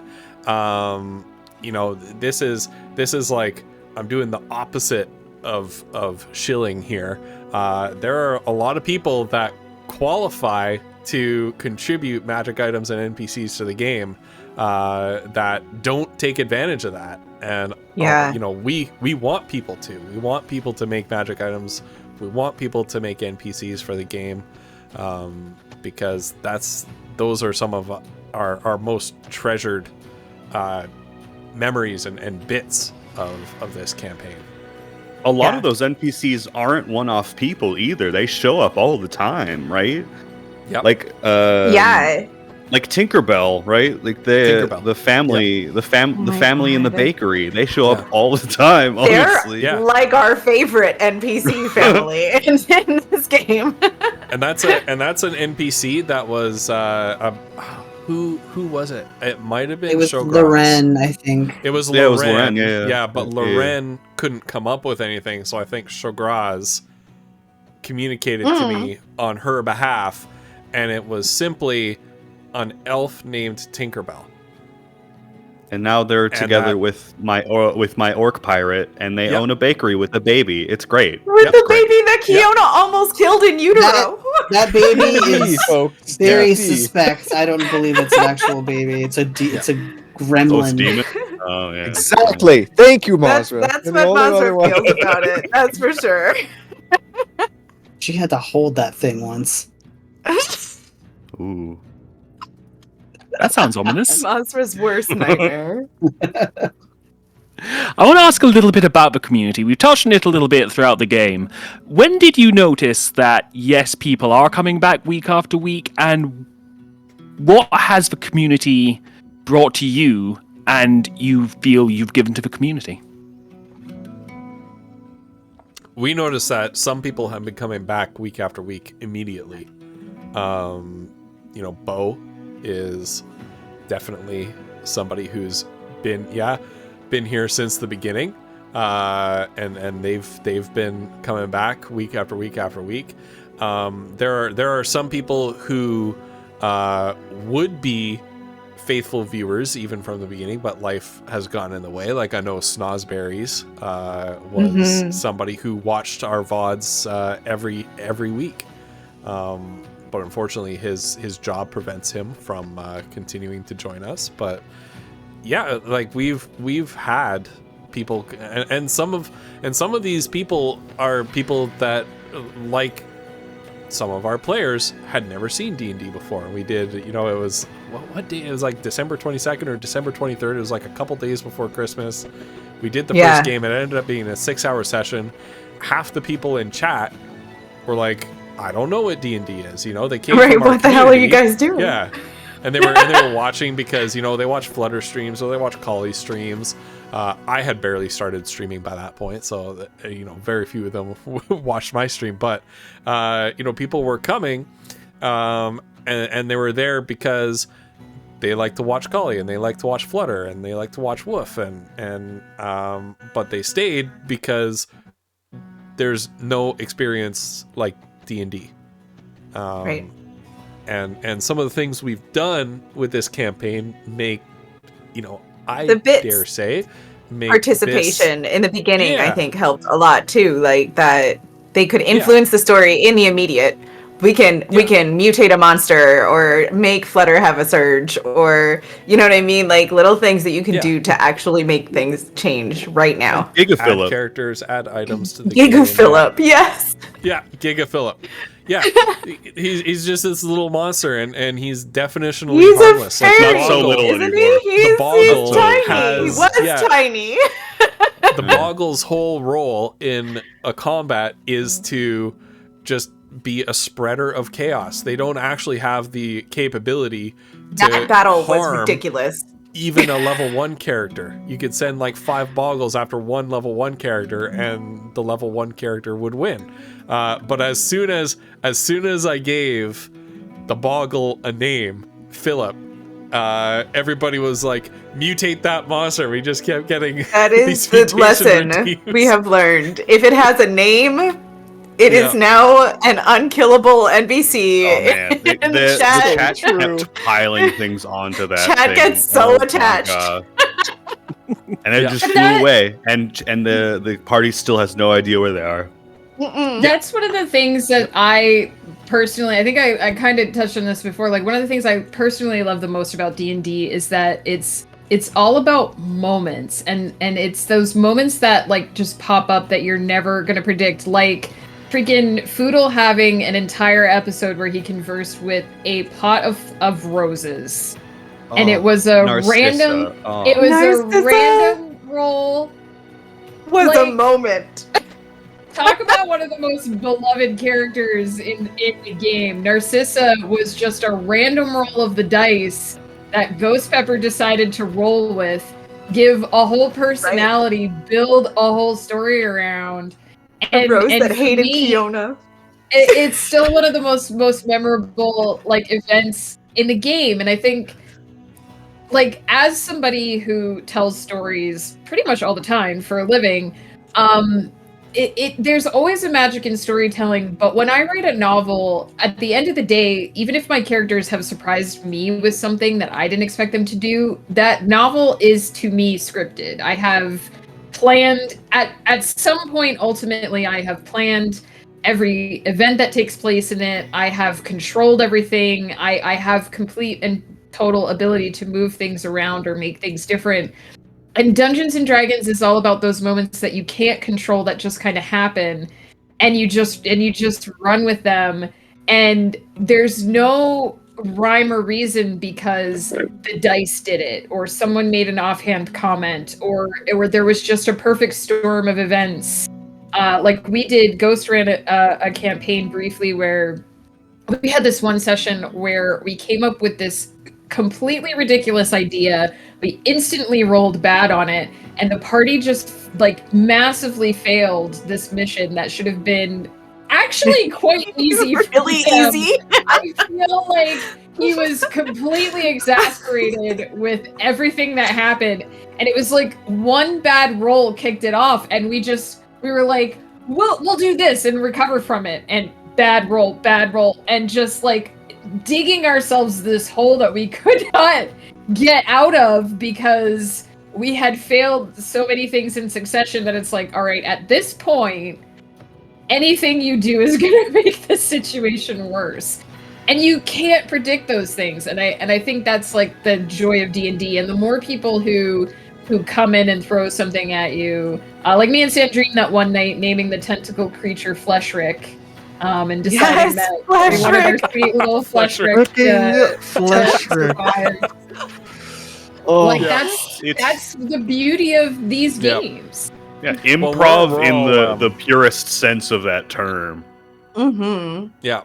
Well, and those of us who are streamers are all video game streamers, right? And within video games, there are some crazy things that can happen. Like, Collie knows one of the top watched clips on my channel of the past year was when in Vermintide I got swept up in Bubble Spew or whatever his name is his hurricane right into your ult. And you know, those are some really memorable things that can happen in video games, but they all happen within the confines of rules that have been set out, and that's just the nature of the medium, right?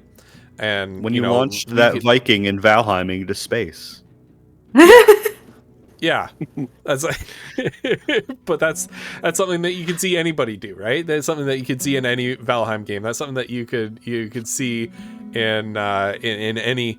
Well, I say any Vermintide game, but usually gameplay at that level, like the person playing it, me, is usually better than I am. But so that doesn't generally happen. But in D&D, yeah, I can create a character that I enjoy always having lurking around in the background, like Trella the ghost that haunts the home. And I can do things that like have these really spooky, scary scenes where she sneaks into their room to give them their money from the tavern.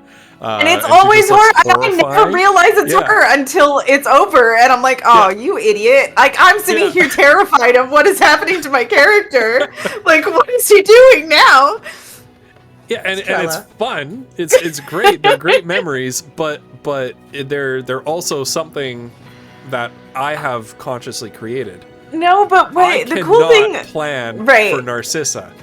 Like that's something that can only happen. But there are moments too. I think it's fun because you can in D&D. It is up to the person who's hearing the story or creating the story or whatever to visualize this in their own head. And the shit that I see in my head when Foodle gets down to his freaking business is amazing sometimes. Man, he got flying once and like flying Foodle with his gimbal shot. Like, it's beautiful. I want that again. Well, it's interesting that you say that too, that it's up to each individual person to imagine the things, because that also ties into how it's up to each individual player how they deal with a given situation, and that shapes the story too. And what comes to mind for me is when they found that book in the desert, and Kiona accidentally destroyed it.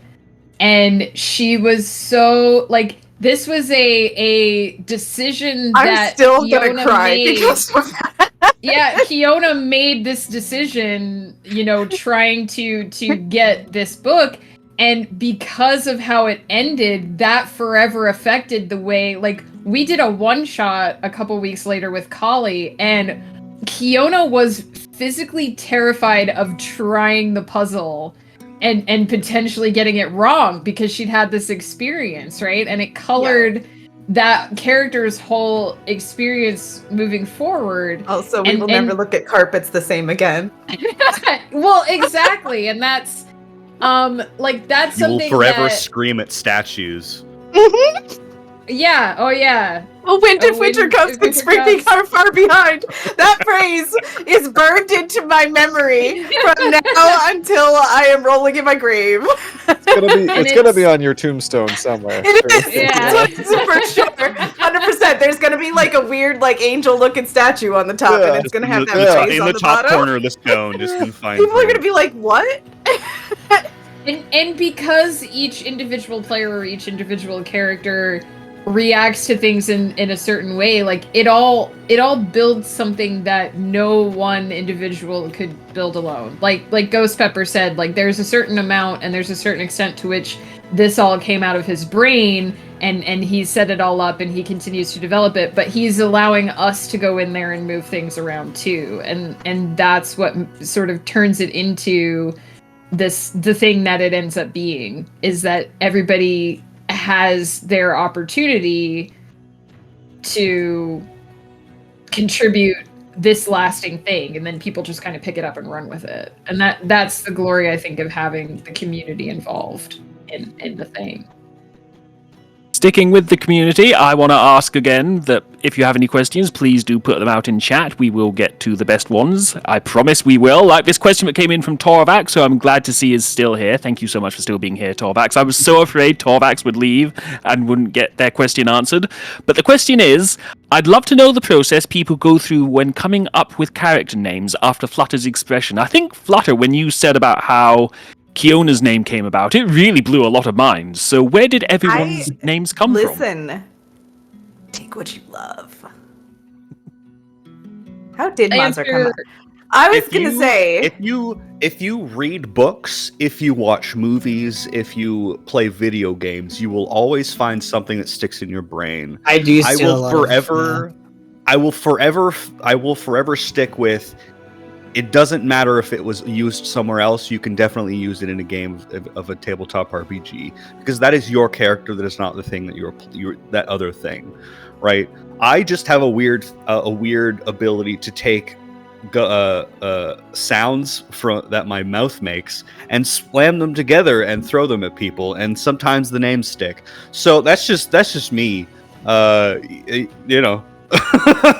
My answer is the most boring. I use name generators. I use name generators for my novels. I use name generators for my tabletop character, because otherwise all of my characters would have like the same 5 letters in their names, and it gets, because just for some reason just name every character you have, I Jeff, would, and you'll be fine. I would That's have what to would use happen, though. for Or practicality. I have begun creating characters with the name generator, because for me it's opposite. It takes me a million years to find a name for a character. If I really think about it and all of that stuff, I'm sure it just takes me a million years. That's like, it's a whole process. I mean, they are very much like children, right? You can't just throw a name at them and hope it works, right? I think I have There's research on all of the goddesses of flame in like this. You know, how can I combine their names? I have been making characters since 5th grade, and I think I can safely say that in all that time, one character, and I'll let you guess which one, just came to me named. Every other character, I've just had to been like, okay, I'm going to a baby name site, or I'm going to a name generator, and just like the first thing that sounds good. I have a character named Zeta, who I found her name in the back of a book at Flutter's house. The back of a name book at Flutter's house, and it meant Little Rose, and I just liked that, so I gave that character that name. But most of my characters come from.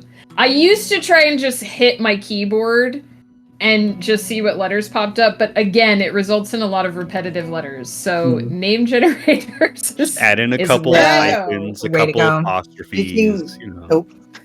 Yeah, speaking to Bo's point, I collect names from various media. I have like a list somewhere of like, I was like, oh, I like that. I'm gonna keep it for a rainy day. So I have a bunch of, or I steal parts of people's names. Mazra did come from a name generator, but I am very, very, very picky about, like, I will spend 20 minutes with a name generator finding one that works. So you can't, if you're writing a novel, you can't necessarily, like Bo was saying, you can take names from other stuff and use it in D&D. The reverse isn't necessarily true. So to me, I can never turn off writer brain. So it always has to be something, for me, it always has to be something that I'm not going to get sued for.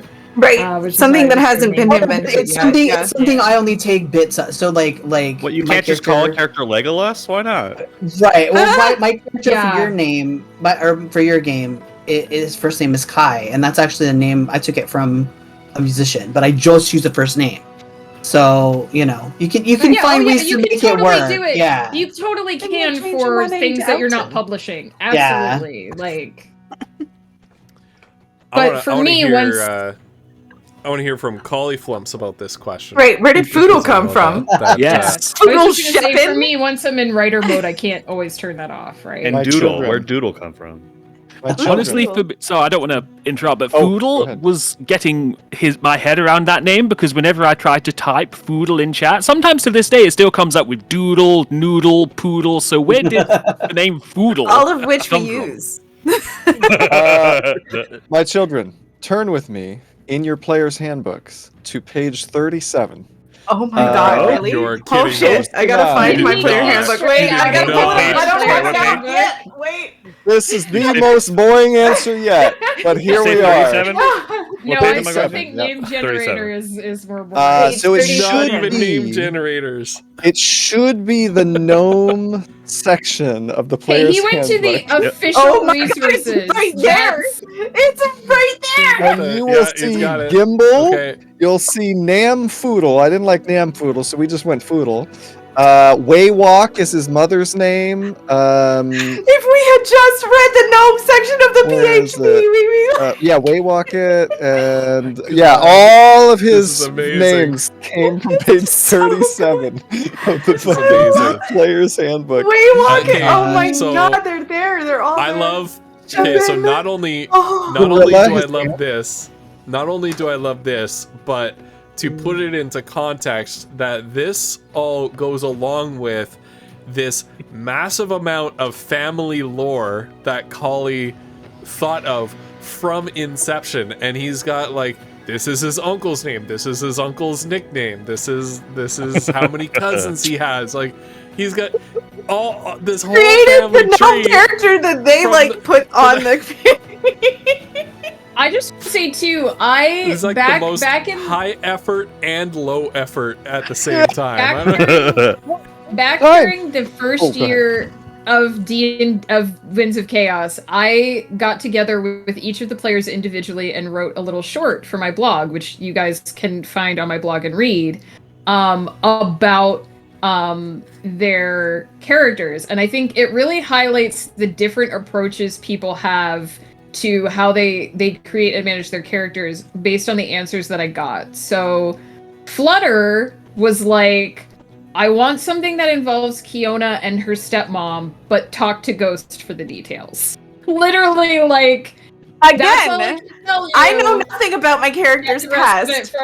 There's a big question mark there. So yeah, I need Ghost Pepper to input, because so we had a sit down conversation one night, and he was like, okay, here's like some things that you can use for the thing, right? For Wolf, he was like, I want something with Mazra and her mom, and it was just a very simple, straightforward, I just want something that involves Mazra and her mom. And I was like, okay, so tell me a little bit more about Mazra's mom, and we just kind of went from there. Leader's response was, I don't know. essentially. He was essentially like, whatever you think is best. Paula Flumps straight up sent me the outline of the scene. Like, literally, we started talking, and he basically sent me an outline. It was like the most detailed amount of, and then he kept being like, "But you can do this, and you're a writer, and you know what you're doing." He literally like sent me an outline of like. I still have it. This is what it Megan, is. I sent you a manuscript, and to be clear, it was awful, and Megan made it amazing. Okay, she cleaned that shit up. But he had such a developed and detailed idea, Poor and Megan. so it's really interesting how like it runs the gamut of here's the general idea of what I want. Here's an idea that I want, but your husband is going to have to help you make it. And then here is a detailed 5-page outline of what I would like you to write about, please. Here's the autobiography of my character. It's all up to you. It goes to show you that it's all valid methods. And we never really got to I guess Peter was saving this. We never really got to like how Ephema came into existence. Yes, sorry, Megan. No, it's fine. I will reveal that usually when I create D&D characters for a campaign, I go through a very detailed process of coming up with a backstory and creating like this fully developed idea of a person, just the same way that I do when I'm creating my characters for novels. And so we had this charity live stream that was coming up that we wanted to do for our friend Nick, who sadly passed away shortly before the pandemic, or shortly after the pandemic sort of got in swing. And I did want to be a part of the campaign for that. So I kind of knew that I was going to have a character. Ghost and I had sort of talked about how we could do the guest spot and fit the character in and everything. But at the end of the day, I wanted to try something new, and that was I kind of didn't want to give a fuck. I kind of just wanted to do something that was out there for me and that I wouldn't normally do, because this was a character that I wasn't going to be stuck with for the long term if I hated her. And so I just came up with this I started with a concept. I wanted to do a woods witch. So I basically wanted to play an old hag. And I sort of built off of there. I decided warlock sounds like the most witchy type of character class. I, threw together, some character stats and just this very rough sketch of who she was. And what came out on the day was who she ended up being. And that was an entirely new process for me. That is not usually how I make characters. And I don't think I would have tried that I think if I had joined the Winds of Chaos campaign from the start, I don't think Ephema is the character I would have played. I don't think that's the direction I would have gone. So in a weird roundabout way, not being a long-term part of the campaign brought Ephema into existence, because I don't think I would have tried to be her otherwise. But Athena, is a fan favorite. People love Athena. I'm very flattered that people love her, and because I adore the hell out of her. She's one of those characters that I think there's two types of characters. There's characters that you have to very gently prod and bribe so that they'll tell you who they are and you can figure them out and do things with them. And every now and then you get a character who just shows up and is like, "Hi, how are you? This is me." And Ephema is definitely the latter. She's very much, and it's funny because now I've gotten to the point where if I start talking into the Ephema voice, I just kind of slide into Ephema character too, I've noticed. Like in my streams when people redeem the accent, I start talking like Ephema and then I start acting like Ephema and I'm just like, whatever, I don't care, I'm Ephema now. Yeah, you do stick with Athena. She is here, and I love that. Yeah, and it's fun. Like she's fun. Yeah. And I didn't really plan her. I mean, in contrast, Darfin got a little bit more planning because Ghost Pepper kind of came to me and said, I have this idea for an adventure. I need a character that fits it. Do you think you can fit a character into it? And I was like, yes, right? So there's a bit more sober thought that went into planning who he was as a person and mechanically who he was as a paladin, because he kind of had to fit into a framework. But Ephema was very much just like, fuck it, I haven't done this before, let's try this. And again, I think too, just the way that she ended up meshing, I kind of feel like Foodle and Ephema have this dynamic when they get together where she just encourages his antics, and that's why they go off the rails together, because she's the party grandma. She's not going to say no, that's probably bad. She's the party grandma. Why not? Yeah. I'm not your mother. I don't have to deal with you after I give you all the sugar. Let's just go off the rails crazy and do the thing. It's so awesome. I love it. I feel like if this were a 90s sitcom, like, you know how in the 90s, like, Frasier spun off from Cheers and Wings spun off from Cheers, like, Yafina would get her own spin-off if this was in the 90s, and she'd be in, like, New York City. Oh yeah, absolutely. Oh, it is canon that Ephema hops dimensions. I think we have confirmed that it definitely does some weird shit. We're all like, what? Yeah, she goes elsewhere and does other. She just knows. A funny thing too, I don't know. I told the players this off camera, but I don't know if people realize, like, when we did the community created dungeon, Ephema went on this whole thing where she talked about liminal space, and she was like, oh yeah, this is how this works, and if we do this, this is the mechanics and everything. That was 100% me talking out my ass. Ghost hadn't given me any of that information. I had no Ephema had no confirmation that was how it worked, but she just believed that she knew the fuck was going on. She knew this is how it is. And so she would just tell the party. I think it is Miss Frizzle. Well, and like the part where she was like, yeah, just walk towards the wall. It'll be fine. Me, Megan, the player, fully expected us to just smack into the wall. Like, I was expecting us to just bounce off the wall afterwards. But that's the kind of character that Ephema is like, if she doesn't know something, she'll just be like, well, it's probably this. It's probably what this weird thing that I heard my patrons say is, I'm sure it's that. And she doesn't care about fact checking. If she's wrong, she'll find out. She'll find out. Yeah.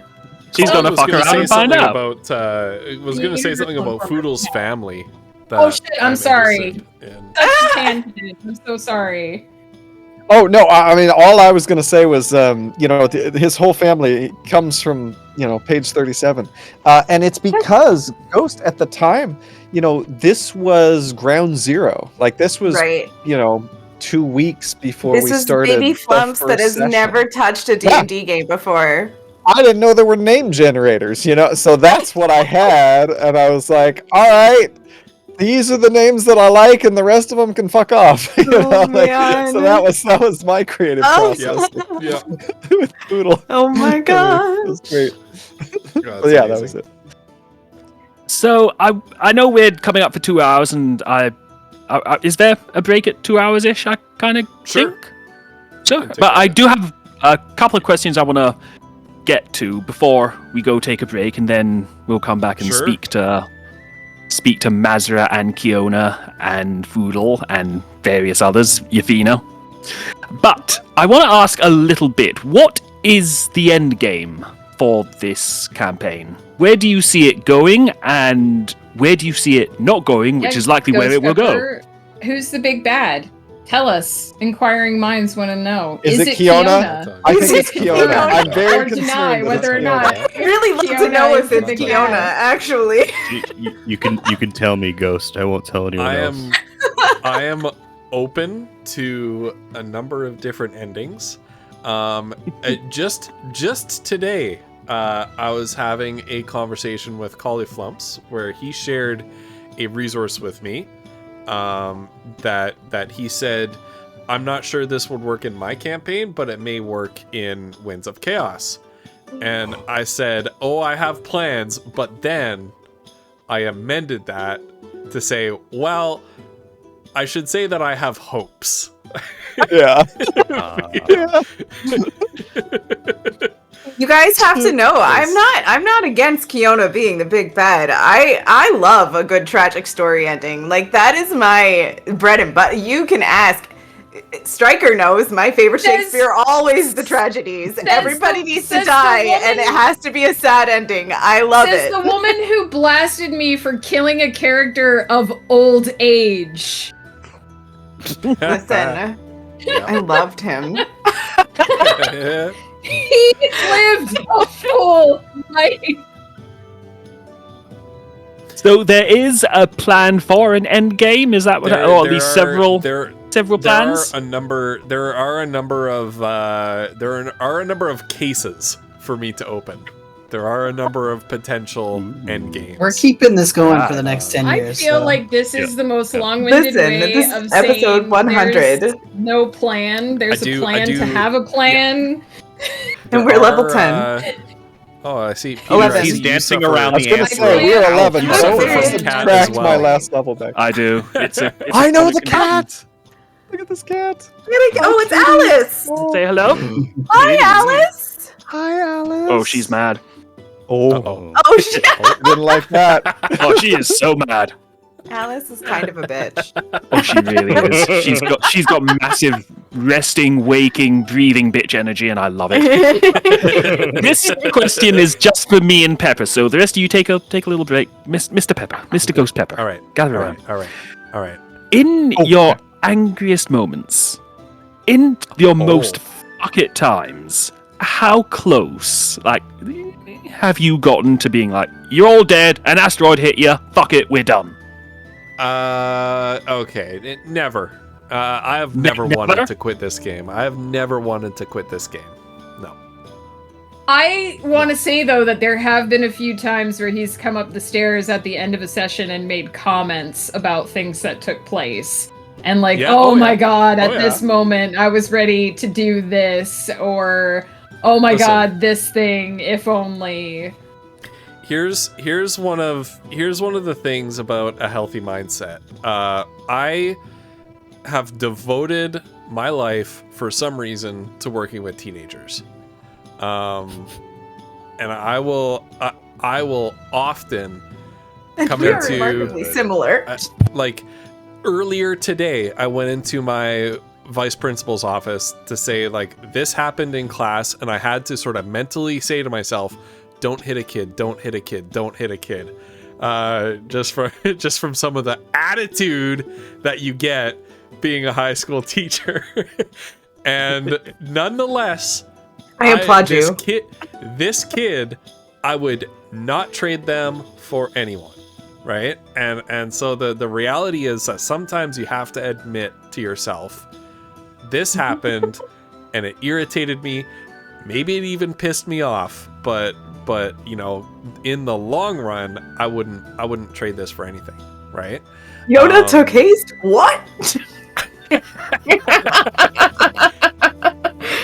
There are some moments where I'm thinking to myself, and I'm DMing Megan on Discord. They have this item.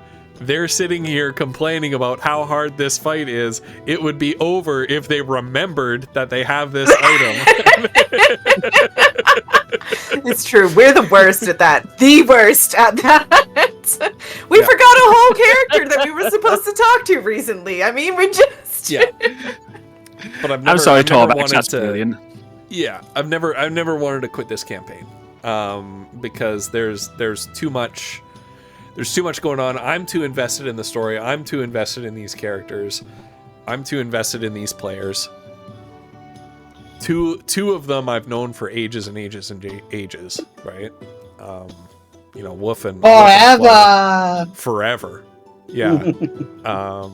So forever. That's just the way it is. But yeah, never wanted to get to a meteor falls on you and you all die. Not yet. They have to push me a lot farther before I get to that. That's my reaction when I wake up in the morning. Oh God, a meteor, please. Right. So before we take a break, final question before we take a break, and then we'll come back and speak to some people. The D&D movie, which is coming out later this year, is a massive hit. Pretend for a moment. It's going to be a massive hit, so movie studios are looking for properties. You get an email, "Hi, Warner Brothers here. We would like to make a Winds of Chaos motion picture franchise." Who plays your characters? And what stories do you take to the movie? Actually, I would vie for director. I'd like a Flutter direction. That'd be cool. I would direct the fuck out of some movies. Let me tell you, I got. Torvax says Nicolas Cage plays everyone. I wouldn't object to that. Mm-hmm. That would be We're so the good. winds of That is a chaos. really good one. I like that. Oh, Nicolas Cage that. as Kiona. Oh my Yes, God. please. Not Nicolas the Cage as gnomes! Poodle. Not the gnomes! Honestly, though, like honestly, Nicolas Cage as Foodle. Given Foodle's propensity to threaten to eat people, like Nick Cage would be Amazing. perfect for Foodle's more psychotic moments. Yeah, Mm-hmm. yeah. You know the terrible part. I don't know if this is better or worse. My first thought was Danny DeVito. In my head, because of the Annie Oakley thing, Kiona is played by Reba McEntire. Oh, that'd be cool. Okay. Also, because she's in Tremors, she has the Tremors thing too. So, like, She'd let's be talk so about good. how good Reba Oh. would be for Kiona. I love that show, by the way, Reba. Tremors. Oh god, anyway. I know, right? She's a great actress. Darfin is 100% played by Jason Momoa. Thank you, and come again. And who's the? Hang on, let me confirm the actress. And I offer you an egg in this trying time. Seems like a lot of chaos going on. Helen Mirren for Ephema. Oh, Yes. That's a good Oh, one. I like that. Mazra. We need a Mazra. I don't know. Who's I your really actor don't from follow Mazda? I really don't follow celebrities. Just animate her. Have her be CG. Jeremy Irons. No. Right? Oh, No? Yeah. You know what? There's one thing No. I've talked to Flutter about He's this. got that cold stone look and like very man a few words. Anyway, go ahead. Will. Majra is one character who if that was a scenario, I literally would not care if it was who played them. You what know gender who they I think are. should be Mazra? It's It's gender. the chick that plays Valkyrie in the Marvel movies. What is her name? Tessa Thompson? I could see that. Yeah, Someone who has to I have like a think- death glare. Yes, they have to be like, yeah. Although now I'm like, who is that really tall woman from Game of Thrones? Well, Gwendolyn Oh, Christie? yeah. The only- Gwendolyn Christie. Right? Like- Yes, The other that really would be a good. perfect Mazra. She would be amazing. The only other person Amazing. I would think to stick in there would be like Brittany Slays. Like, Yeah. Oh, respect. Oh, You'd have Brittany to, like- Slade, Oh, yeah. Yes. Oh, yeah. Yeah. Yeah. So I have some wild picks for my two NPCs. So hold on. Let me... So okay, I'm so for Tree Root, the grandpa, either Robert De Niro or Dustin Hoffman. One of those two. Hoffman would be a Yes. good shout. I love the Dustin Hoffman man. Mm-hmm. For Fielding, this one would be really tough, but I feel like either Kate Blanchett, specifically because of her portrayal of Hela, or Kate Beckinsale from the Underworld movies. Did you know that I One- used to one of like those. inspire to look like her? I wanted to cut my hair short and get that like the Underworld look. was such Yo, a good yeah. movie. I mean, That was in my, those like, in those leather mm. suits, man, that was Oh yeah, Mm. yeah. Give Yeah. me a leather cat suit and wild yeah. choices, but there's the two. I like it. The leather Hell suit, yeah. the mid-length hair, and the 3-point landing every 10 minutes. And- like, yeah, that's right? That's Yes. that, man. Yeah. Yeah. Yeah. Do Mhm. vampires versus werewolves? Right. Give me it any day. I will like Any proper day. werewolves though. For the fuck of it, Proper why not? werewolves, not Well, that I- stupid Twilight shit. I Proper werewolf. command probably several dozen characters in this setting, so I don't know. Who are you guys curious about? See, what I thought for you, Ghost, would be kind of sort of a narrator, but then you are the narrator. So essentially, we're just recasting Ghost Pepper. Well, it could be like an Into the Woods thing. No. Here's director me saying, "Let's do this as a staged version of a play with the narrator." Does like that mean Into we the get Woods, to pull him into the story and get him killed? and then murder him at the end. That's Why are you still playing in the campaign? Stop talking about murdering the DM. What is wrong with you? What? Well, actually, I would be curious. Represented by an entire Greek chorus. And in fact, then he turns out to be also the father of the other character. The entire I would be curious. The DM has the entire Greek chorus. Like, please don't do that. Just always standing in a line behind everybody. Right, just constantly Ghost, with the sad face. the faces. I would be curious, Ghost, about Iskander. Your Iskander. DM. All right. Who would you cast as him? So Iskander I tried desperately would be, to get Iskander back soon. The Iskander would be this character was really disappointing in The Expanse, because The Expanse is a series that started out like just the best show on television and then really kind of puttered out at the end, sadly. I thought it was pretty good. The actor who plays Marco Inaros, the principal antagonist at the end, he's got a really cool look. And that's kind of that would be hot. Oh, Iskander is so hot. Mazra, Iskander is hot. Oh, I would also accept for Ephema, the woman who plays Christian Avasarala. I would accept her as Ephema as well. Oh my god. I would accept her as Ephema. Please, yeah. Yes. Ghost, would you accept Oscar Isaac if he were put forward as Iskander? Yes. For Iskander, yeah. Oscar feel like Isaac. All right, I'll take an Oscar Isaac too. Mazra. I'll get ready to direct Oscar Isaac. Seeing as we've got Oscar Isaac, can we get Pedro Pascal in there somewhere and just make the internet's head explode? Well, that's He would work gotta too. be the Orc Baker. needs Let's make to- him the Orc Baker. He's got a Orc kiss. Baker, oh my god. He's Greco. Yeah, He's there you go. Spindlebeak. Spindlebeak. There you go. I will say I won't budge on Famous or Jason something. Momoa for Darfin. Jason Momoa So- request. I know. Momoa. So for He Tinkerbell, could be With or without Tinkerbell, the beard. people. With or without the So- beard. So Tinkerbell, I know that people have proposed Elsa without, Aubrey sadly, but- Plaza for Mazra. I think that Aubrey Plaza would be really suitable Would for be I a could good see- Tinkerbell. Oh, Yeah. she'd be Yeah. perfect. Yeah. Oh my god. because What about- Pedro Pascal Aubrey Plaza- mixed with Aubrey Plaza. I mean, that's great. I feel Pedro like Plaza. that baby would be very cute. Right. Go. Exactly. That's Grelka. Yeah. What about Balian? What about Balian? Ooh. Count, yeah. Oh, I have this one. It's Balian is Alan Cumming. He's- Yeah. Oh, I okay. can see that. Yep. I think that's perfect. 100%. Oh my gosh.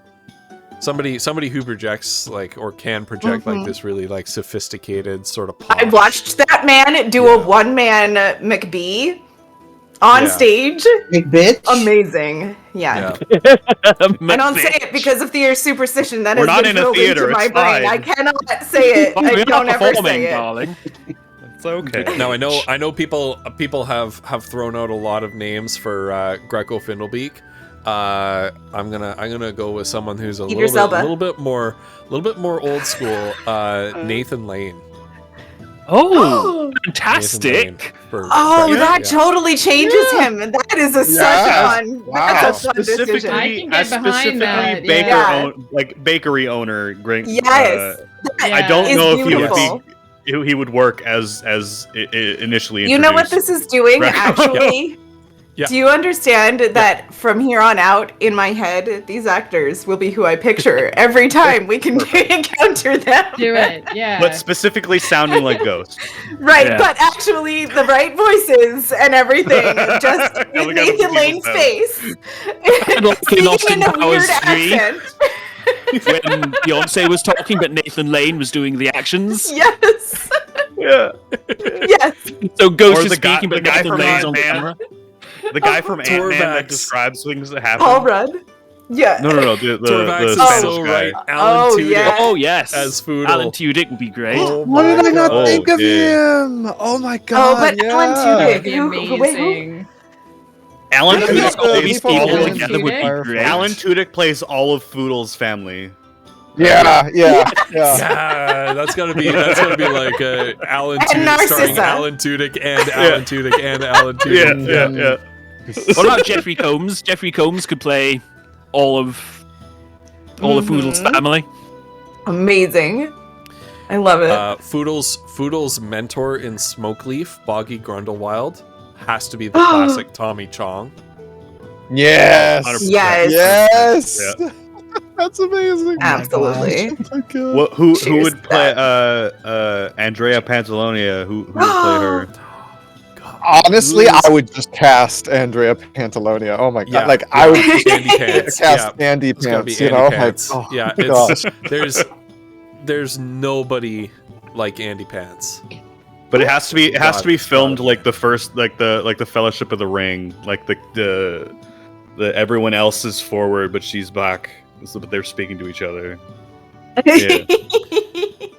the force perspective. Yes, no, You can do practical that. effects only. Like this Yeah, is how we yeah. do it.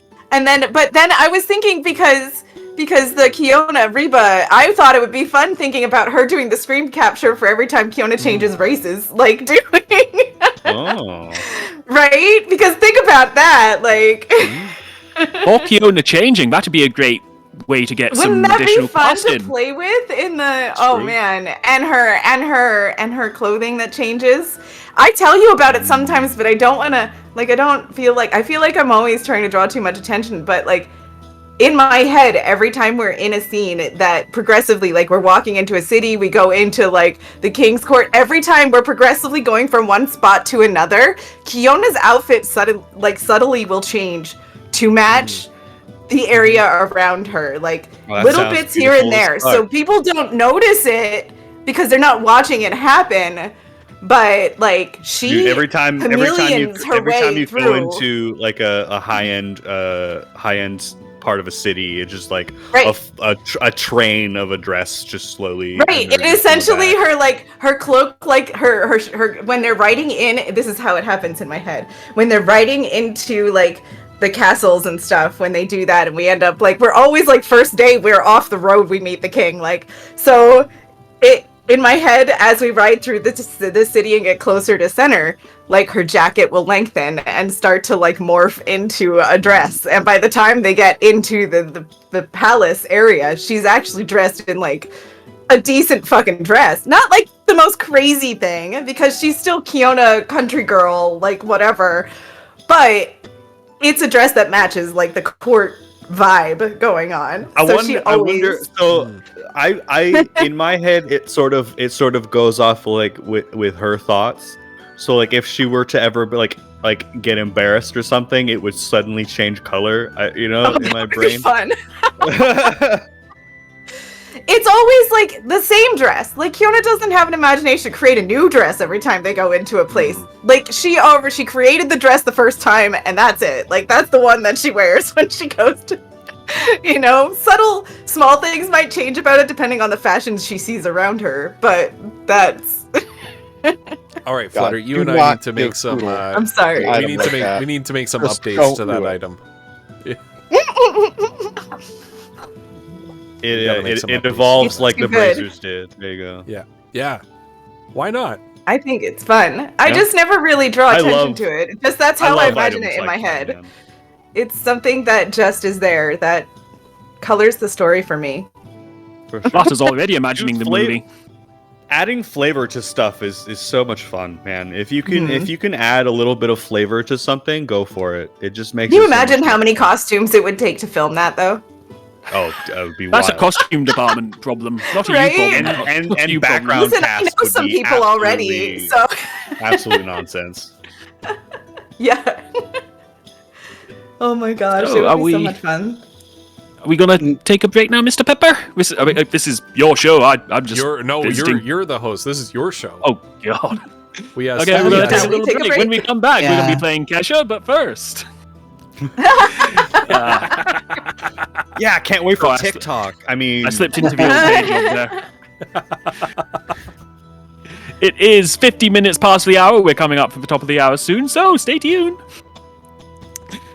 Yeah, so when we come back, we'll be speaking to Mazra, we will be speaking to Foodle, we will be speaking to Kiona and Darfin and Yafina and anybody else? I don't... Oh, what's one of your characters' names? Tree Root. Tree Root! Yes, good old Tree We get Root. to talk to Tree Root. Yes. So Fantastic. stay tuned. Our druid grandpa. Yes. That sounds like a spin-off name. Druid Grandpa, just grandpaing it up. There's a spin-off where Ephema and Tree Root just have Saturday morning adventures and they go around and be grandparents to everybody. Yeah, That sounds Aw, great. They that's just make amazing. They cookies make and tea. Yeah. give advice. Cookies and tea. Oh my goodness. Yes. That's Oh my goodness. Deserved it, Sorry, Ghost. killing a bug. Oh my god, Ghost. This is actually All right. very unusual because I'm so used to sitting here like watching you guys talking, and now I'm like, oh wait, they can hear me talk back to them. It's fantastic. I love it. Fantastic. I love it. All right. So All right, break quick time. AFK. Okay. Quick break. All right.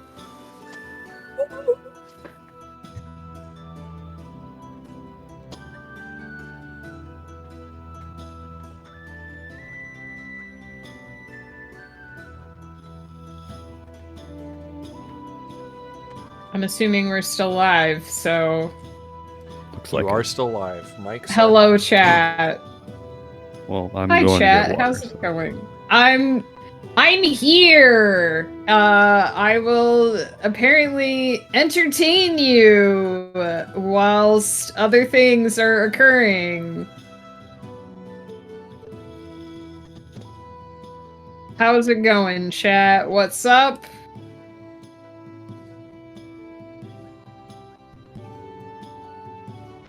Hey Kiki, how's it going? Shinobian Prince, what's up? Doodling, is it Hello, Ling friends. Ling Mian? Is that how you say it? Oh thank goodness, someone else is back. I feel like I'm so awkward when it's just me. Welcome I know to that all feeling, of my I get it. streams. Right. Yeah, I just feel awkward when I'm just like Just talking have to and like talk actually. and I'm like, who let me be in charge of a thing? Right? And that What are we was a doing mistake. right now? Hi guys, welcome, Senator Genovian. Kiki, what's up? VVK. Wait, VVK. Is that how we say it? VK, I think. VK. That's what we say. Yo, what's up? I know Welcome, I welcome. can't say the full name, sadly, but I can't say most names, so that's my I think it's excuse. Voivodi Kohutek, right? That sounds That's what it accurate looks like to me. Voivodi Kohutek. I think Ghost usually says it Voivode Kohutek. It's a maybe fantasy the E name, is so say silent. what you will. Oh, he says that you did it right. Fantastic. So, Wonderful.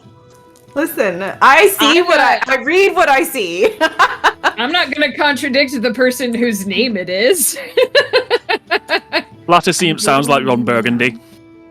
What? Just put, Oh yeah, that's it. I just put read words it. in front of her and she'll go. I just that is what I Man. do.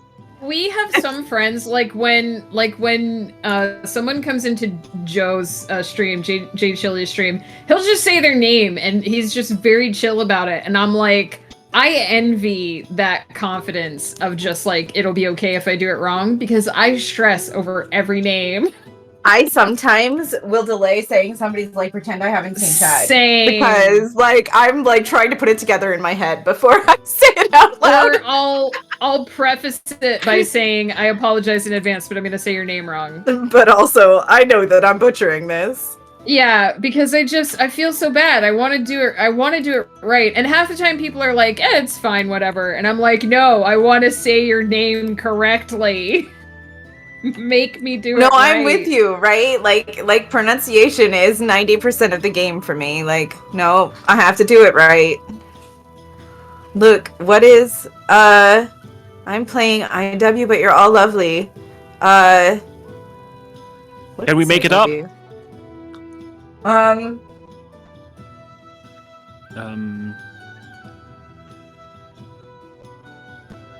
feel like I should know this. Yeah, I don't get that Genovian. OW2? Overwatch. Senator. Oh, I was gonna say Senator. We don't know what you're talking about. I'm like so old person. I was like, that doesn't help. I still don't know what it is. But Ghost as well. Yeah, it's a good thing Ghost is here. I say that every day of my life. I teach high school. I just assume that I don't know. I know what the kids are playing. Like, oh, doing embroidery for my cosplay by hand. Nice, Kiki. That's really cool, Kiki. A lot of people do read Genovian as Giovanni. I have witnessed that. Really? I have witnessed that. Why. Yeah. I don't know why. But Genovia. As somebody who regularly rearranges the letters in names, Princess Diaries. I think you just glance at it and you see it and you rearrange it in your head and you just don't realize until someone corrects you. The Queen Mother is I always preface on my stream. I'm like, if I say your name wrong, please just let me know. Because I mean, a lot of people when they see my name, they just because of English go Bew. So I mean, it happens. I did think BU as well. Well, yeah, because of beautiful. I get it. This is And how could you not think that? This is something that I've kind of noticed a little bit later on in life, like more in. Oh, woof! You're right.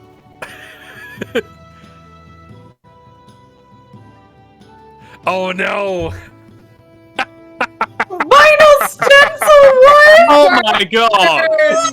You got set up for that one. What? Oh my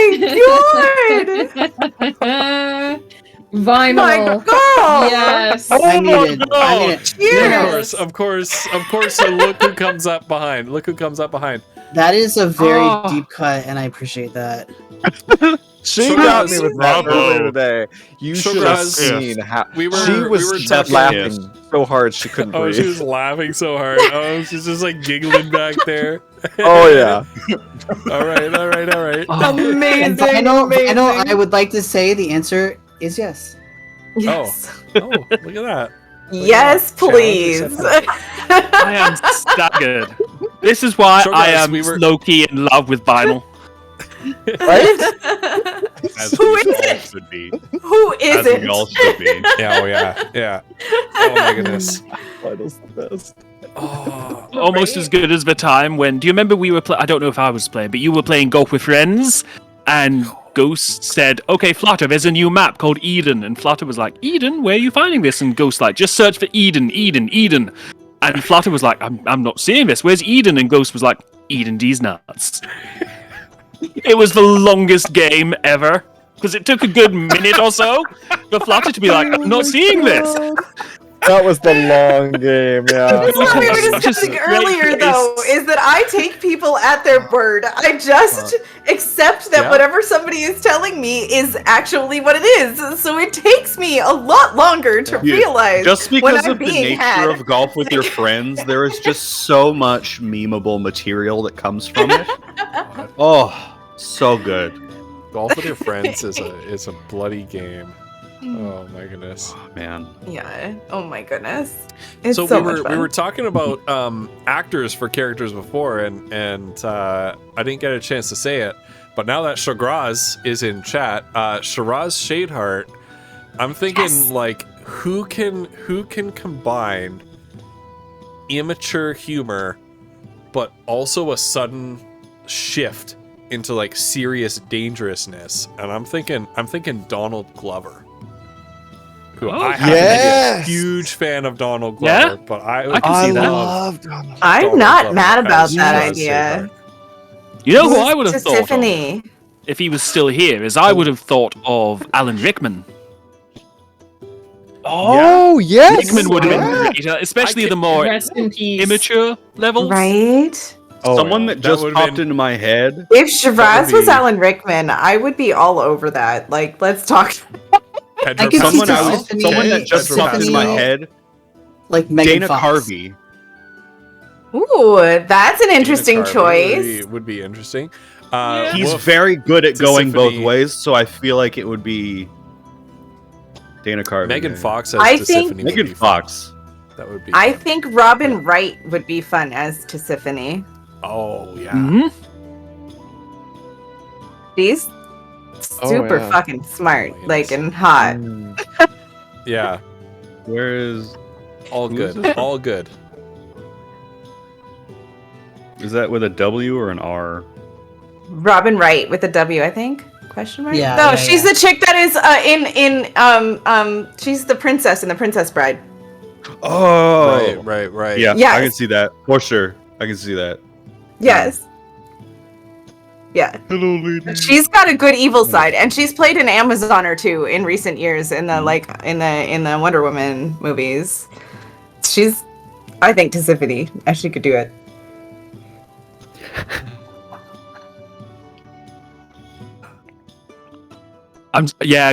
Ghost made a point that was so good. I can't stop thinking about that vinyl. Senator I would love to Died, see like, Robin Wright in murdering Overwatch. Kiona. That's Vinyl killed Senator in game. Oh no! Oh no. amazing. Holy shit!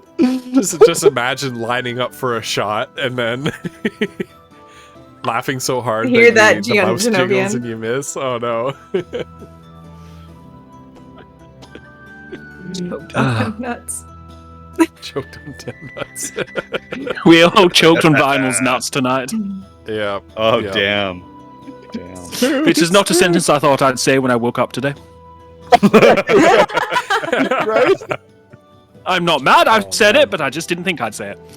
Vinyl is actually so good at those. I was saying to Collie before we went live that I understand why the Get Roasted by Vinyl redeem has left his channel 100%, but I miss it so much. I miss it so much. Oh, one of my favorite Is it? moments It's was just when because she's too good at it, right, Collie? That's what it is. Yeah, just too powerful. Oh, Yeah. One I of my believe the favorite- official reason is that it's because she's busy upstairs a lot of the time running appointments. But we know the real reason. That's the official story, right? Yeah, Emotional one of damage. my favorite Emotional moments in Careers. in Collie's community was when I redeemed that, and then she went away and actually roasted a pepper. I remember that. That was That was so amazing. Came back with a roasted bell pepper. That's beautiful. Oh my god. That's thinking in Savage. 4 dimensions. Right? That Vinyl is is living in amazing. 3023. Oh The my house probably God. smelled fantastic when that happened. I'm sure, right? And you Oh, probably I got some ate the good hell out of that tomato that peppers. pepper too. I love roasted peppers. Yummy. So how do we get back into this?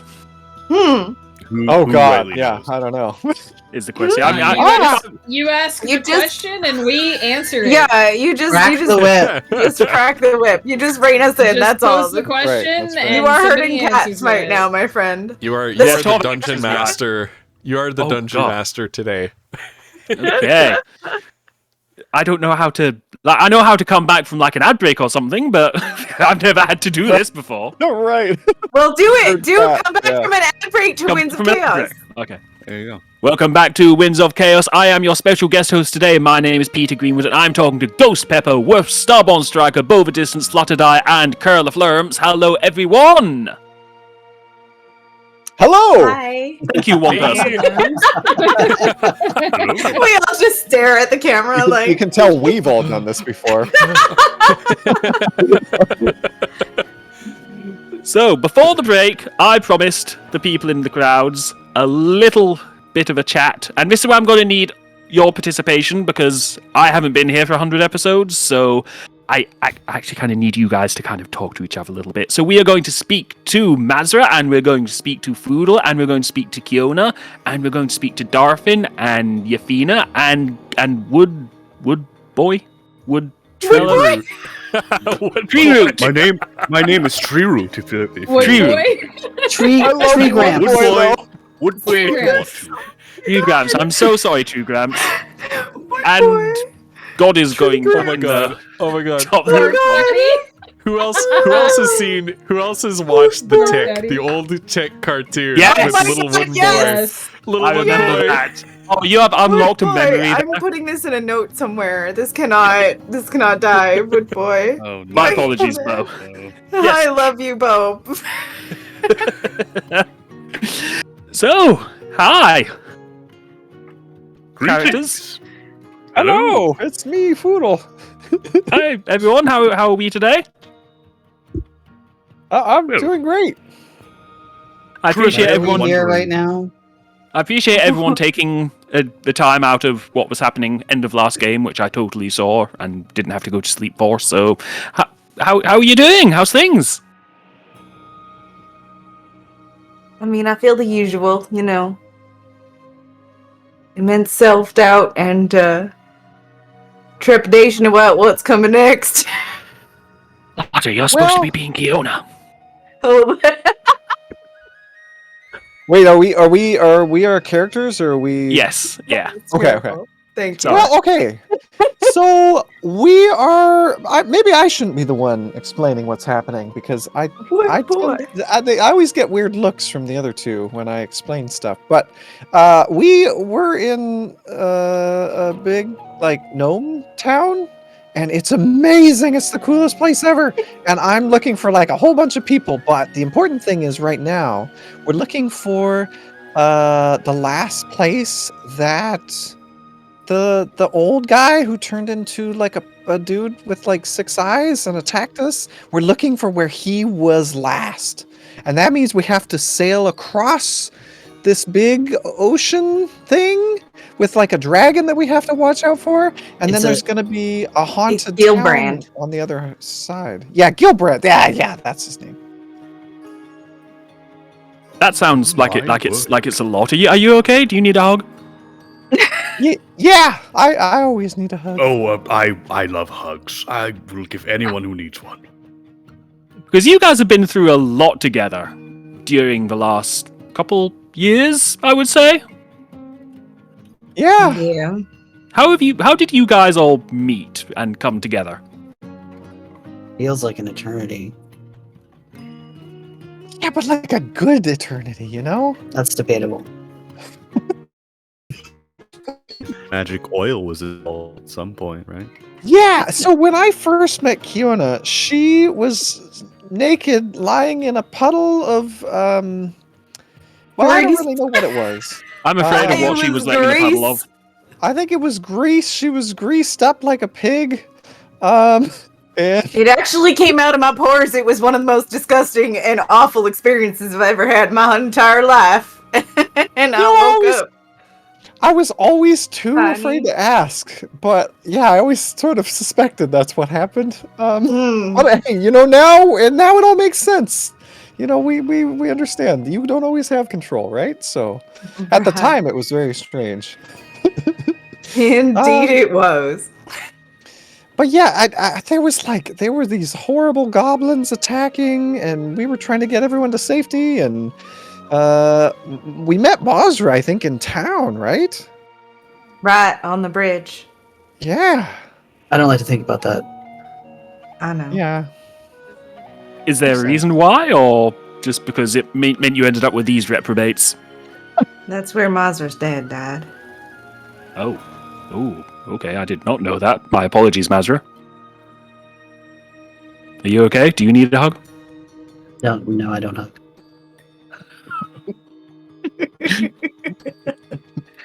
I will still offer the hug if you would like. How about a distance hug? Like an air hug? Yeah, you can do the motion and I'll just stand here. That's what I like about people bringing everyone together. Spectral hands form behind you and pat you on the back. This is why I need Ghost in the background to Those tell are me what's so happening. uncomfortable. Like, He's still at a distance, though. What do you need me to do, Peter? Kind of narrate and... Narrate? Yes, please. And it was at that moment that Mazra's heart thawed just a little bit as those spectral hands wrapped around her tight, muscular shoulders. that's right. Those lovely shoulders. Those shoulders which have launched 1,000 ships. They have. Adorned with flamboyant orange flames. And So hearing let's Kiona talk about- say that her heart was not the only thing that thawed. That sounds risky. I wouldn't want to slip in that thawed water. So let's talk a little bit about some of the adventures you Browse in the guys chat. have had over the years. Oh, we love some browse. What has been some of the best and worst moments that have stuck out for you while you've all been hanging out together? Well, I don't know what it is with Kiona being naked, but she was naked again and like hovering above. We were having like a really nice bath. Like we had just had some terrible shit had gone down, and we'd fought a bunch of orcs, and it was awful. And we were having like a nice, I thought, really nice bonding session. And then Kiona, we were all naked, so I guess that's not just on Kiona. But anyway, We were in and the she- bathhouse, Foodle. That was what you do when you're in the bathhouse. That was the context I right. needed. Nobody said the Yeah. words, we were in the bathhouse, you were just naked. Right. Yeah. I mean, that goes without saying almost. That's how we walk Um, around our home. This is what we do. Is it? No, I don't think I so. mean, Oh, okay. well, some of us anyway. maybe. Kiona started hovering above the water and she told me I'd never see my family again. And that was a horrible moment. But That she sounds was terrifying. wrong, Foodle. You've seen your entire family again. It's Yafina! Witch hag Yafina! Witch wood hag Yafina! Hello! Yeah, and we actually met her not long before that, right, Kiona? Right. How are you, Right witch hag before we Yafina? went to that place. Wood hags? I'm sorry.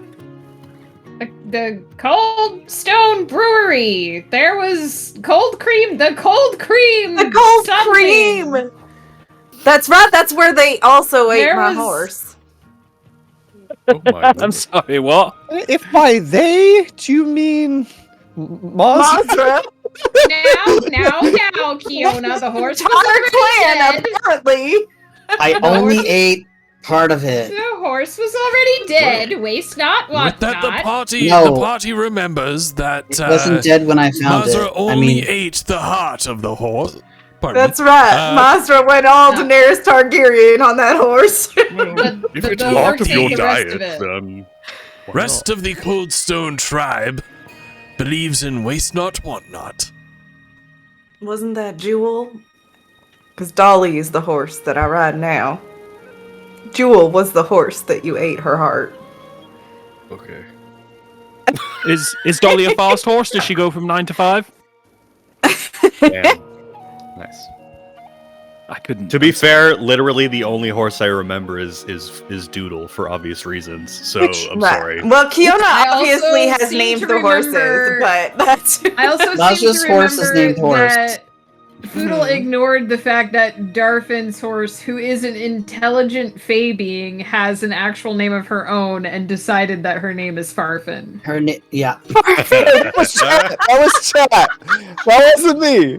It was I think. you who kept saying it, and I kept trying to explain to you Maybe that she it's some has sort of actual nickname. understanding of language. Oh no. That might have been Legitimate to me. Because Oh it's my Foodle and God. Doodle and Darfin and Amazing. Farfin. Oh no. That might have been me. Yeah, okay, just Fiona I and don't know. Leona. This is yeah. This is never I've never said this openly, but just to get this out there, if you ever kill and eat Doodle, you're dead to me. just so we're clear. Poodle is the reason that I got through that night. Actually, Yeah, I don't know how. I must have been lying because I don't know how you ever You forgave spend Mazra. that night as No, a you- smoke leaf plant? no, not that night. No, that night after Mazda came in and told me about the horse and tried to give me money to pay for it, and Foodle made me a stew and sat down and just let me process the fact that my girlfriend essentially ate my horse's heart. We were not dating at the At time. the time, So we you weren't admit yet. that you're But girlfriends! Okay. Congratulations! When's the wedding? No, that's private. roommates. Oh my god, they were Sorry. roommates. Foodle, I'm proud of you. That was very kind of you. I have a concern though. This stew that you made after the horse had just died. I don't want to jump to conclusions. no, the stew with the horse happened the next day. After the okay. plan got a hold of it. And I was told to just eat a salad, and I didn't It realize was- why at the time. Very But tasty stew. I was told later that they ate my horse that day. Look, I I hear a horse is good in meatball. You should ask British supermarkets. They make lasagna out of horse meat. That's the old joke if you ask a Briton if they've ever tasted horse. The answer is probably. More than likely, yes. Sloth in our chat has asked an interesting question. Sloth has brought up a time when Foodle smoked Kiona. Kiona, why did Foodle smoke you? And Foodle, what reaction did you get when you smoked Kiona? Well, wild magic surge turns me into a plant. And I can't really talk or anything when I'm a plant. Not with that attitude, you can't. And I believe Foodle has an affliction of smoking things. Is that not correct? Well, yeah, I mean, she was a smoke leaf plant. Like, I didn't know it was her. I can't so say I as a took blame some 'em. leaves. Yeah, and It there really was some stuck when very my hair was cut when I woke up from it, though. yeah. Apparently, that's where it came from. I did but there try was to some very stop you. explosive results. Did you? How hard did you try? Was it one of those? Yeah. Willy How Wonka? hard did No, you try, stop. Mazra? I don't remember this. Decently. Oh no. Mazza You're was very very much like- sneaky, you know. Maz was Does- like, the does suspense is Foodle- awful. I hope it lasts. Does Foodle have any more Kiona leaves? Maybe. I certainly didn't label them. and I'm put them in pretty a sure he special does. satchel. You Oh yeah, certainly Foodle did. has. Foodle has 4, I think. Or I was gonna say you've got a handful was left. more than I yeah. thought. Mhm. Oh yeah. I thought you only had a couple. Well, Because But he it had happened again. 2? Every time it He had happens, he 2, sneaks a couple more. Exactly. So Yeah, when Mazra isn't looking, and he's got very good sleight of hand. For those who don't know Kiona, what is a Fiona magic always surge? knows And though. can There's you always tell like us a what little it's piece like? of hair that's shorter. Fiona always knows. What? I'm sorry, Peter. What was that? I'm sorry, I babbled all over. That was on me there. I want to know, Kiona, what is a wild magic surge, and what happens to you, and what does it feel like when it happens? Are you aware that you're a plant? Well, no. I mean, I'm aware that the sun feels real good, and you know, it's just relaxing, kind of to be there for a while, and I don't really know that I'm a plant. I just, you know, it just kind of zens out for a minute. Surges though, they come with a little tingle, like a little. How do you say it, GM? It's like a vibration in your heart, a pluck of a harp string. That's right. And then sometimes things just go a little sideways. I'm not really able to figure out how to predict them yet.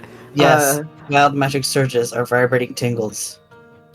Yes, they are. That's why I'm not really mad to have them necessarily. They're not always bad, I guess, but... I'm so glad the words "in your heart" followed the sentence. It feels like a vibration. That's right. It's not so good when you explode all over your teammates, though. I've heard that. I mean, I haven't seen that video online or anything, but yes, okay. Yeah, Kiona did do that right before we fought a boss in the bottom of a tomb underneath her house, and she like almost pre-TPK'd us. It was great. I believe it has happened a couple of times. Well. Yeah, that's right. Right. Well, that's right. The sheep thing. Yeah. You're very cute as a sheep. That sounds like something someone from Wales would say. A sheep with steel wool at one point. Right. Yeah, that was the encounter with the giant the first time. But wait, Mr. Greenwood, you asked us some of our worst memories, and we talked about those. Yes. But you also asked us about some of our best memories. Yes, And Boodle. Since I started with one of my worst memories with Kiona, I want to, talk about one of my favorite memories with Kiona. And Okay. I think, I mean, she may have another one, but I actually think it was when we were at Balian's. We were exploring his manor, and I don't know, I felt like we really bonded over a lot of stuff. Like, it was the first time where, when we decided that, because I had thought, well, what if we could get Balian on our side? And Kiona, like, believed in me.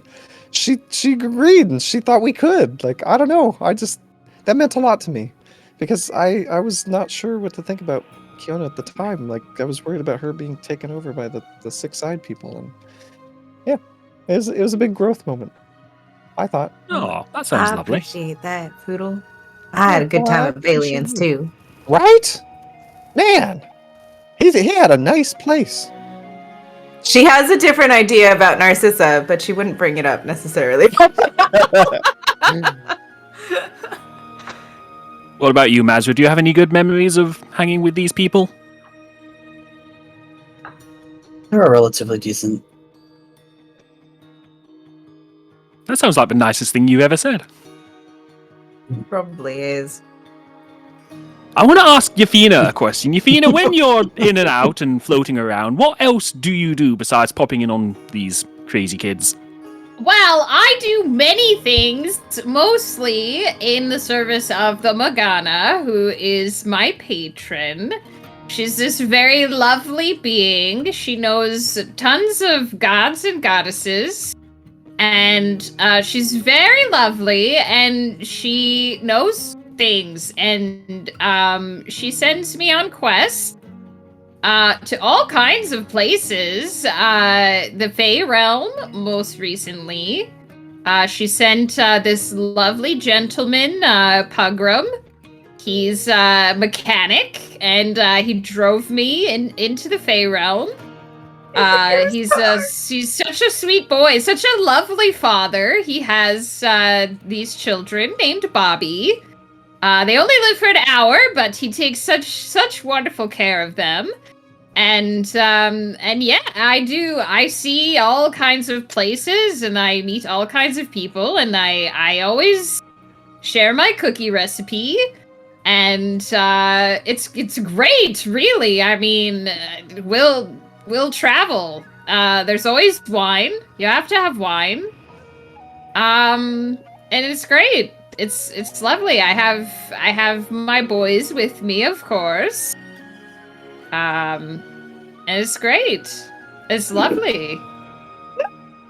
You've been day drinking? It's 5 o'clock somewhere. That's right. In some dimension, it's 5 o'clock. Infinite dimensions. Yeah, who cares? Infinite 5 o'clocks. In a lot of places, the water isn't even good, so I mean, you have to drink the alcohol. Do you? It Really? is logic. Oh. I appreciate that tracks. What about milk? Could I drink milk? Yes, I mean, you might want Get to it to before it spoils. put some whiskey in it, but sure. You might- Would that work? You might not know the creature the milk comes from, though. That's the only thing. Right, the flavor is going to be wildly different depending on a cow or a creature, as Tree Root said. I wonder if I've ever had deer milk. I want to ask a little bit about Tree Root. Tell me about your background, please. Where do you come into this puzzle? Oh, well, I'm from a lovely city named Gorpark, where I am part of a collective of mages, as it were. In recent years, I've become a bit more, elderly, as one would say. I'm being helped out more by my grandchild, named You're Ginger. only as young as you are at lovely. heart. It's very Tree true. Root. That's very You're true, my dear. beautiful. We haven't gotten Yes. Ifima and Tree Root together in the same room together yet, and I feel like Um, that is a thing we must do. There was a time where I did my adventuring, of course, with my friends, but that time has since been put behind me, and I'm more of a procurer of things that are given to me. We keep things safe from those who would otherwise do harm with them. My colleagues, Fieldine and the others, but Tohook, who stays mostly to himself upstairs. But I believe you've met Tohook, my young friend, Poodle.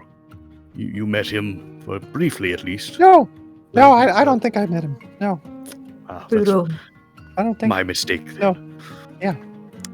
That's Yes, okay. we are more of we are definitely a collectors, as it were, collectors of items. Poodle is once Poodle? again reminded that he still has some hard work to do. Poodle, do you have a problem with people with green skin? Poodle's No. racist against goblins. Oh, I did not know that before agreeing to this. I think I might have to judge Poodle. Look, they Poodle. killed No. all my friends. I had the same feelings, but then I met this nice young man. I call him Hunty. He goes by the Hunter. He's a very sweet boy. And he convinced me that not all goblins are the same. They're not all cut from the same cloth, you know. Oh yeah, Some of them brother, are very sweet because you boys. see, the content of your character is what's in here, and what's in here, brother. Thank you, Hunty. Take care. What? What the fuck just happened? Sorry, that, Oh, that's you from a missed out whole on other- College. Get one shot. around. I know a You lot shot. of people. I'm so sorry. I got him a package of coffee creamer the last Coffee time creamer. I was visiting. Yes, I don't know. He was interested and he asked for it and I got it for him. He's a sweet boy. And I'd like to say Torvax in the chat gets it. Thank you, Torvax. I'm sorry, what was that brother's name? Hunty? Hunty. Hello, Hunty? Oh, I call him Hunty, but he prefers the Hunter. Oh, He's he's a very sweet boy. I don't actually exist in this universe, brother. Or do I? Unless he does. That's the question, because Fima, she can What? go Get places, around, the rest you of us know? doesn't. I Yeah. get around, yes. We don't understand that, really. I meet lots of people from lots of different places. It did happen And to us once. Remember the thing where we went and we met all those people from the other place? Yes. What? Yeah, Oh, do you there mean the was a disaster puzzle. bastards? Yes! Yes, Those the bastards. disaster Yes. bastards. I remember those guys. And I put the Krampus in jail. It did happen to us once. So that's why we know Afima can probably figure all that out. Oh yeah, the holiday hellscape. Right? Well, Yeah. Von Scallion was my favorite. But Oscar Osric, is Ezra, nobody's favorite. Arya, and Agni Kai, they were all amazing. Agni Kai was the bomb. People love Agni. You mess with the Agni Kai, you get the Agni die. It was fun. Wow. It was so nice Very to meet free. people that were as messed up as we were. You have no idea. Oh, I'm still stunned by Hunty. He's something else. Trust me, I was too. I thought he was very odd the first time I met him. He talks in this, he has this very unique way of talking. But we sat down and we had some coffee, and then that's how he was introduced to the creamer. And it was very enlightening. He convinced me to see things from a different perspective. And it changed this old woman's perspective. You know, if someone at my age can still learn new things, I mean, there's a lot going for you youngsters. Like, you have so much time left. Meet people. Drink coffee. Yeah! Or tea. And whoever- stop the bad guys. Or tea Or is wine. very good too, yes, of course.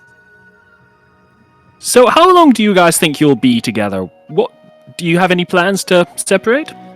No, we're gonna be together forever. I mean, they're my family now. I'm very proud of you. Come on, Mazra. Mazra, you don't have a choice. I mean, yeah. I'll learn magic and compel you. You don't They have can to just do camp that. out in your driveway. They can just Well, like just let them Stand outside your I window with have- a boombox over his head. I This question is for Mazra and Kiona. How many children are you planning to have? 0 None. What? Children- But you last are 100%. I have no Wonderful interest in having parents. babies. No. Children are awful. I hate You them. No. you don't have to give birth to the babies. Nope. I Don't- have Fiona three will look at lovely- Master and be like, how would we even do that? Like, cause I have 3 lovely children, and none of them came from my womb. Keep them away from me, please. no, we don't. We don't need. I have My a number children? of children. Afima, do you see how much of a mess I am? We've got enough to worry about without having babies to worry about too. Oh, Children sweetie. Are If you dirt think it monsters. changes, I mean, you never stop being a mess. That's just life. But that's what I'm saying. I'm enough of a mess. We don't need to add a baby to it. It's very rewarding to raise children. Look at Callum. Everyone's No, life thank path you. is different. No Mazra judgment. and Kiona are 100% on the same page here. They do not want babies. Neither one of them. Not in a million Mazra- years. As Ephema holds up the snail Callum, unbeknownst to anybody, for they could not hear him, he screamed. The scream of a creature trapped inside of a slimy body, horrified Alfie, by the transformation of his existence. Alfie is at Poor Faye Callum. summer camp right now. He's having a lovely time. Curious It's a lot. secretions. Curious. I bet it's a LARP Survival camp. skills. Somebody appears to have a snail here. Who Agreed. brought the snail to the party? This is Afima has Callum. snail. My word. This is Callum. Callum. Very, He's, very cute. I have several snails, but Callum is the one I couldn't leave him back at the house. He gets separation anxiety. He acts out. if I leave him alone for too long, so I've brought him on the adventure. He's my beautiful little snail child. And he takes a little getting used to, and you have to be a little bit patient, but he's a very sweet boy. I say that a lot, but I know a lot of sweet people, you know? And this is Ikari, my pseudo-dragon. He's a beautiful boy. He can understand you. You just can't hear him talk back, because he's telepathic. Very nice. What lovely These are all family. elements I had no idea existed. She puts Callum on Treeroot's shoulder so that he can. Oh, Peter, you should go back and watch the telephone from the Callum thing. That was God, it was such a fun. That was over the it's only a birthday couple minutes event. long. No, yeah, it's just a video. It's a. We each got a video and we were allowed to watch it like once, and then we had to say the same thing in a video of our own, and it devolved as it was. I have the next one written out. Whenever you want to do it, I have it in the bank. I can do it. We need to do it. But hold on, for anyone who wants to watch it, is it on the YouTube? It's on the list. Yeah, it's in there. Nice. It's near the Megan's birthday special of that year. Ghost made it for my birthday, and it was I laughed so and so you can get it individually by itself. I need to find it. And there's also a lovely blurb that was made of all of us saying curious secretions. Curious secretions. It's the one thing that was the one word we all clung to. Yeah. Here it is. Hold on, I can find a link. I got it. Yes, I have a script written out. I can make the video, and we can do it again whenever anyone would like. We decided it's the canon for Callum's story. Here we go. That link will take you directly to that specific video. There you go. I'm so curious to watch this after. Oh, it's a wild ride. You're in for yeah. It's fun. While I was living in the woods, I adopted several garden snails. I was an old woman who lived alone in the woods, so I needed to have companions. Ikari, of course. But I adopted the snails in the garden. I fed them. I kept them watered, and Callum was a particularly interesting snail. He didn't behave like the others. He would chase them away sometimes, and try to eat their food and pull the leaves off of the plants. And eventually, I learned that he's happier when he's close to me. So I keep him in a specially plot-shielded pocket beneath my armor. Callum begins to scream and curse his captor. That's not true. Yes. I feel like I've stumbled into an episode of The Twilight Zone. Even had some birthday It cake. is what Callum is. It's the best part about Callum, essentially. A man trapped in snail form also describes my dating life. I transformed myself into a snail once. It was an experience. They're magical creatures. Lots of secretions, I must admit. Yona shudders after thinking about the grease. They see the world a different way. It's very true. I Both want to ask literally about, and figuratively. I want to ask more about Kiona's grease, but the only question I have is, like, did anyone keep any? Is it in, like, a jar on a shelf? Like, what happened? Ew, no. Why would you think that? Because reasons? No, all This it is does wonderful for baking all it things. did was made us not able to stand upright when we're trying to fight that stupid goblin. Yeah, the Well, problem was it was just covered in dirt and grass and stuff. So Ah, that's fair. yeah, Though it I does mean, sound I'll just high, ask my question. Like, what does it... Did you ever eat it? So, Treeroot gets it. Treeroot gets No, me. but Foodle has licked an alarming number of items that I wouldn't have probably licked myself. Very good. Good on you, boy. and nothing has ever bad has ever happened. So Welcome to Winds of Chaos After Dark. Foodle, what have you licked? well, I think it'd be easier to list the things that I haven't licked. Well, yeah, probably. Very good. We don't kink shame over here. It's okay. No, I'm not shaming at all. I'm just curious. It's just. No, do you remember that time we opened the door and there was a person tied up to the chair? Or the time you killed a man who was pooping. Oh God. Those were Yeah. both in the same dungeon. They were. Those were immediately one after the other, were they Those not? happened. Those both. Yeah, they were like next to each other, I think. 20 minutes That apart was from one the another. chat created dungeon, Yeah. in fact, I believe. Yeah.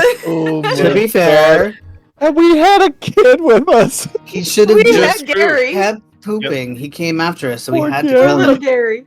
That's true. Right. That's true. We were totally okay with like letting him back go to his thing, but he got a little hot and bothered about the fact that we barged opened into the him door. pooping. He got angry, Listen, if then you had every to kill time him. It's I just opened the door self-defense. on It's somebody fine. using the bathroom, and if somebody did that, then I would never open the door to a bathroom ever again. I would just go in the woods. You can't Listen, open I the tree. offered to bring him That's the whatever natural he way. needed, Right? and Weaver, he you chose get it. violence. I don't feel like that was my fault. I feel like he also, like, the entire time he chased you, did not pull his pants up. Like, he No. was just...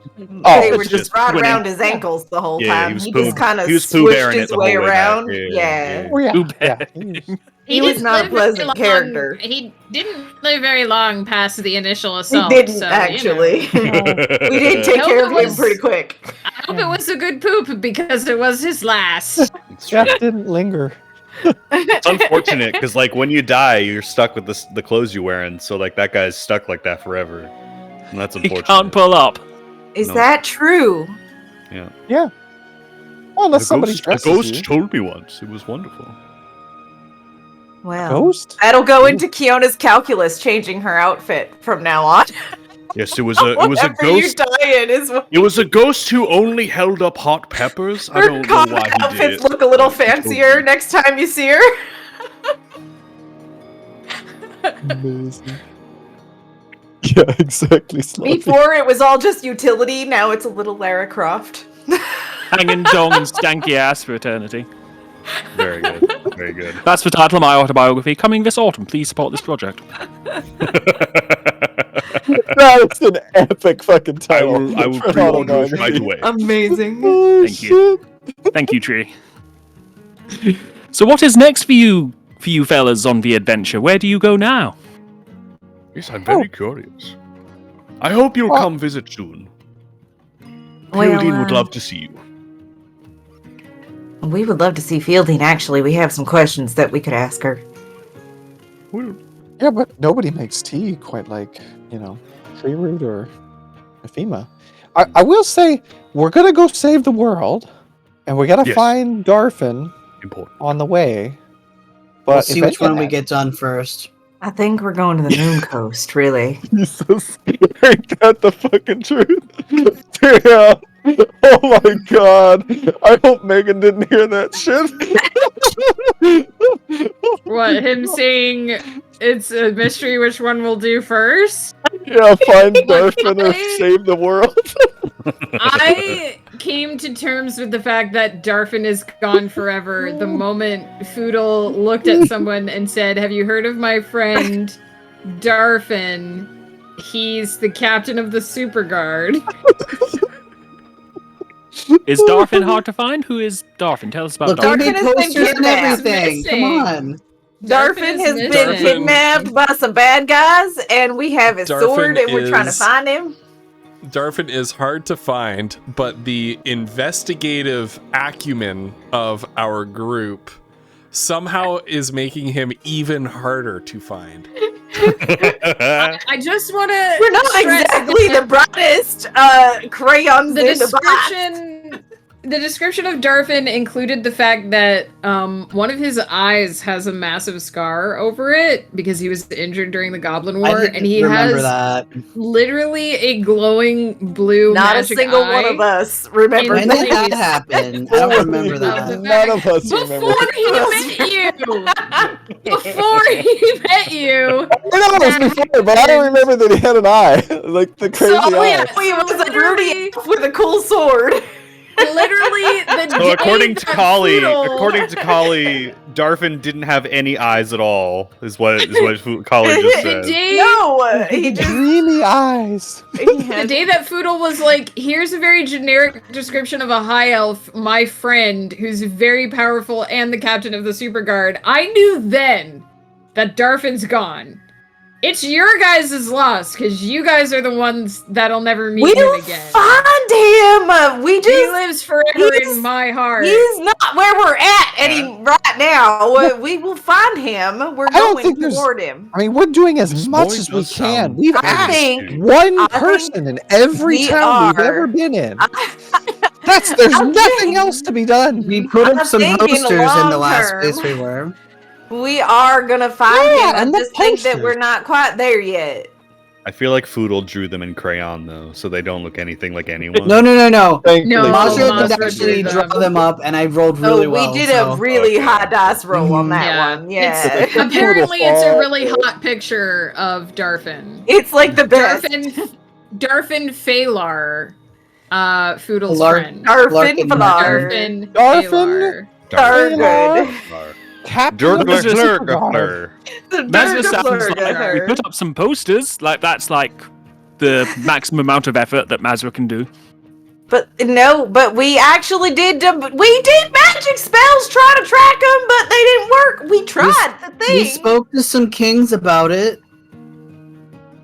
Mazra spent money on those posters. I did. I don't usually spend money on people. I'm on Deviant. Right. Oh shit. That is That's how true. you Spicy know. one. That's She because cares. she To be spends a lot fair, of money. I am using Darfin's sword, so in a way, I'm sort of paying him back, I guess. You're keeping No, us so off you're the like line. rent Selling the his sword? sword? I'm renting Paying it. him back by not finding him and using his sword. No, You're I'm trying making. to I find him. bought posters to help find Is him. that why we're not really trying to find Darfin? Because we love the Look, sword. Mazra we has are an investigation trying to of get like Oh god, 17. it all comes out. So she's purposely misdirecting because This she's is literally smart. like Sherlock Holmes. And a charisma of like 7 or something, right? Is that No, her what- charisma's actually really high at this point. Oh right. True. So Oh, you need it for I your do- paladin shit. She's a so that makes paladin. sense. no, I do love we- the idea that Mazra drew a really sexy shirtless picture of Darfin that they're plastering everywhere. Oh, I on- love that. And That is Darfin my hates canon. when Darfin finds out, he's gonna be like, "Oh my god!"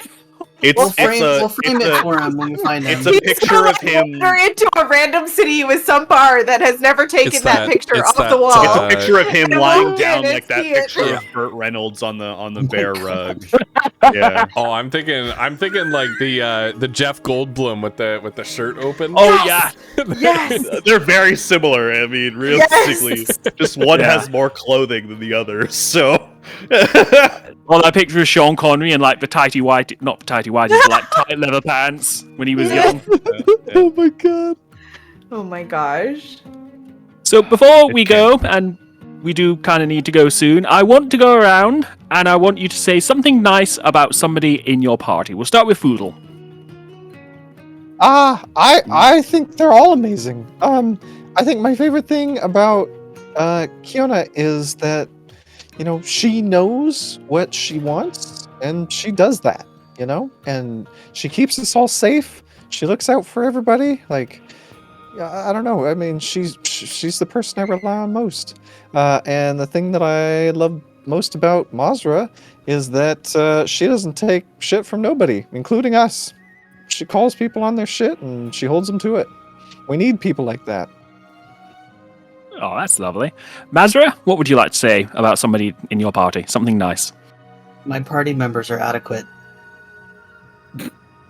No, for real.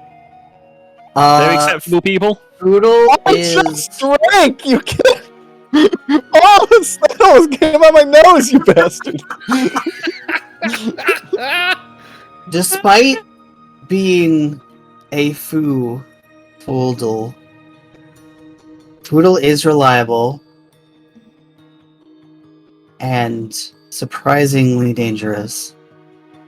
And Kiona is also reliable and surprisingly dangerous. And hot. You forgot. I mean, look, to be fair, they're both fine-looking people. Oh. Oh. That's my girl. Yafina, That's what would you why I like to say about the love party? I would like to say that I have enjoyed my time with the discretionaries quite a bit. I find them to live up to every aspect of the name. That's right. Granny Efima's always watching. You don't know how much she knows about you. I think they live up to every aspect of the name, and I think that they're going to do great things, and I'm very proud of all of them.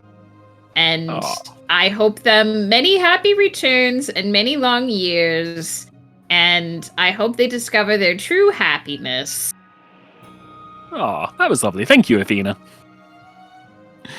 Treeroot, would you like to say anything about the party? Oh my word. We've had such a lovely time tonight. I do appreciate you for having me here. Well, the antics we had in our in the time we met were exciting. The things I found out were Majra, I do find you extremely inventive. You find wonderful ways to do things. Foodle, you are such a joy. You make me laugh. You are a lovely young man. And my dear Kiona, we did not have much time together given the circumstances of our meeting. But in the time that I've known you, you are a bright young woman, and I do see wonderful things in your future. I'm also very proud of the three of you, and I hope you visit soon. The tower can get cold without warm faces in it. So. And that brings us nicely on to Kiona. Kiona, what would you like to say about the party?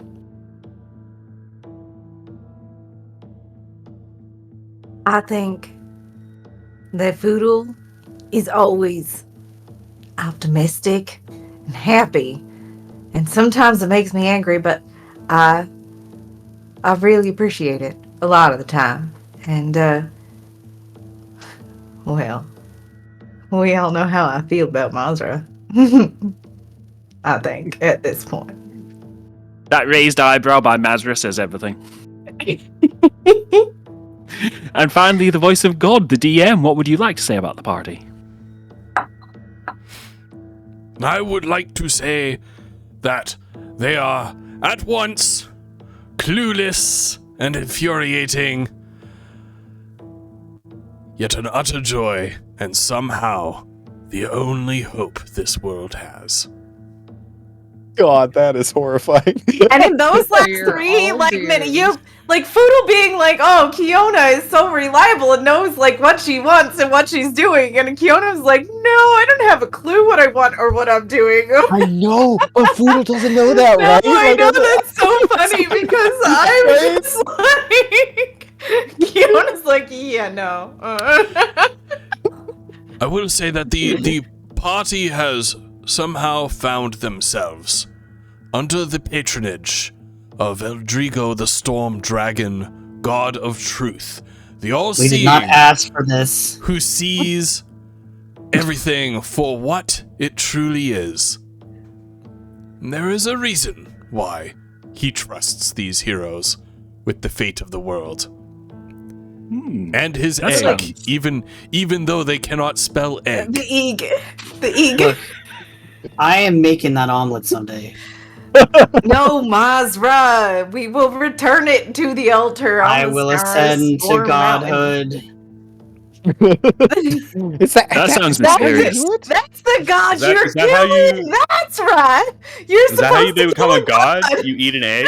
Is that how you become a god? No, it's a god's egg. You know, It my, is No. You're just a regular My- egg. You become a god by eating a regular chicken egg. my patron, the Morgana, she knows some gods, and some of them are pretty nice. You know, some of them are pretty benevolent. I mean, I feel like Eldrico's been fine, but Mazra just can't get past the fact that she thinks that I can't Yes. handle lazy deities. That one goddess replaced that book for you. That was very kind of her. but for I'm real. sure she won't ask any horrible favors in return. I'm sure she's a perfectly reasonable individual. is I'm Not sure there won't be here. any favors that we have yet to pay out that will come up. I'm sure Rodrigo it'll be is not here to fine. give free handouts. You need to do the work. My friend Right. Fielding speaks to someone regularly. It must be I a never god. asked for this, says Adam Jensen. I'm sure Fielding speaks to gods. Fielding has some otherworldly quality. I do love her very much, so I do agree. Fielding saved Kiona's life once, so she's a little bit rose-tinted about her. Oh, that's lovely. Also, she speaks the truth. Mm, that is very true. She's Oh, quite thank you for- straightforward when her talking. Thank you for joining me tonight, Mazra and Flumps, no, Foodle even, Foodle, and Kiona and Treeroot and Yafina. Off you go back to your own dimension now. Bye. Or do I Okay. leave yours? That's the question. Bye.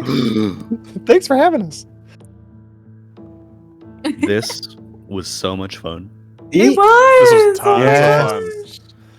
And Peter, thank you so much for doing that. Right? That was Any amazing. single The time. questions were Oh, my amazing. So goodness. cool. This I'm is such a happy to fun- finally be a part of it.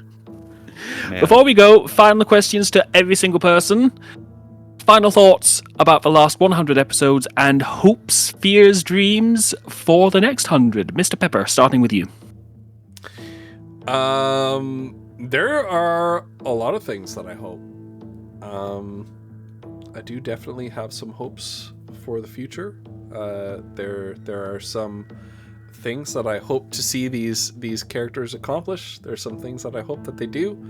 I hope to see them reach the Moon Coast. I hope to see them find a place to finally settle down and build a new community to replace the one that they lost all the way back in episode number 1. But I do not want the campaign to end there. I've thought for a long time that maybe like finding their spot and settling down, maybe that's where this campaign finally ends. I don't think so. I want that to maybe be like an Act 3 kind of thing. Or the end of season 1. Because arguably this Yeah. is still season 1. I think There you the end of season 1 was in the Galthor's Black Castle. That's true. That's That true. was a big that Level was a 10. I big- mean, that's halfway, right? Like, Yeah. that's halfway to that. And, That makes oh sense. my god, and we never talked about this, where Foodle's father was plugged into the nightmare machine that was going Oh my god, and Kiona had to make a to the decision that was dreaming going to dark. either kill him or let him live. Oh my god. super clutch. And- Like You did the right just- thing. And Foodle, You did the right They're thing. getting mad at Foodle and telling him he would never find his family again, and then facing a situation in which Kiona held Foodle's father's life in her hands in the decision that she was going to make. and he made it, That was and he made it with 1 hit point. 1 hit point left. I did Oh not my fudge God. a single roll. 1 Oh, hit point. Kiona almost died of a heart attack that night. That was... Foodle doesn't need to worry about finding his family. I found them. There they are. Right there. They're on page 37. If Three- he just They'll needs a always player's be on handbook. page That's all he 37. needs. pulling up the book at the end of the stream. We'll What? always have page 37. Yeah, That's that's right, what we will that's take away right. from this. Hashtag page 37 for the future. Yeah. Going Yeah. next to Woof, what are your thoughts, hopes, dreams for the past 100 and the next 100? I'm putting it there, 100. super great. Learned a lot about playing D&D. Made some really good friends. Made some really good stories. So that's been super cool. Going forward, I hope that we solve more of the mysteries. and our characters basically get powerful enough that we can just, nuke small countries from a distance. That sounds like good aspirations. Starbomb Striker, Megan. Fireballs. Hopes for the future. I would really love to play Darfin again because I did not know how to do a paladin the first time around, so I fucked that hard. No, that'll never happen. Sorry, they won't. Find I won't hold my breath too hard, but I would really love to play Darfin again. I would really love him to find out that you went around to like every town and just 60 years of him. In 60 years, it's gonna be a. Somebody will mention Darfin. And there's so many things that I want to see. And mostly I want to. The year is 4,376. Oh god. Space travel has been. Britain is obtained. still trying to leave the EU.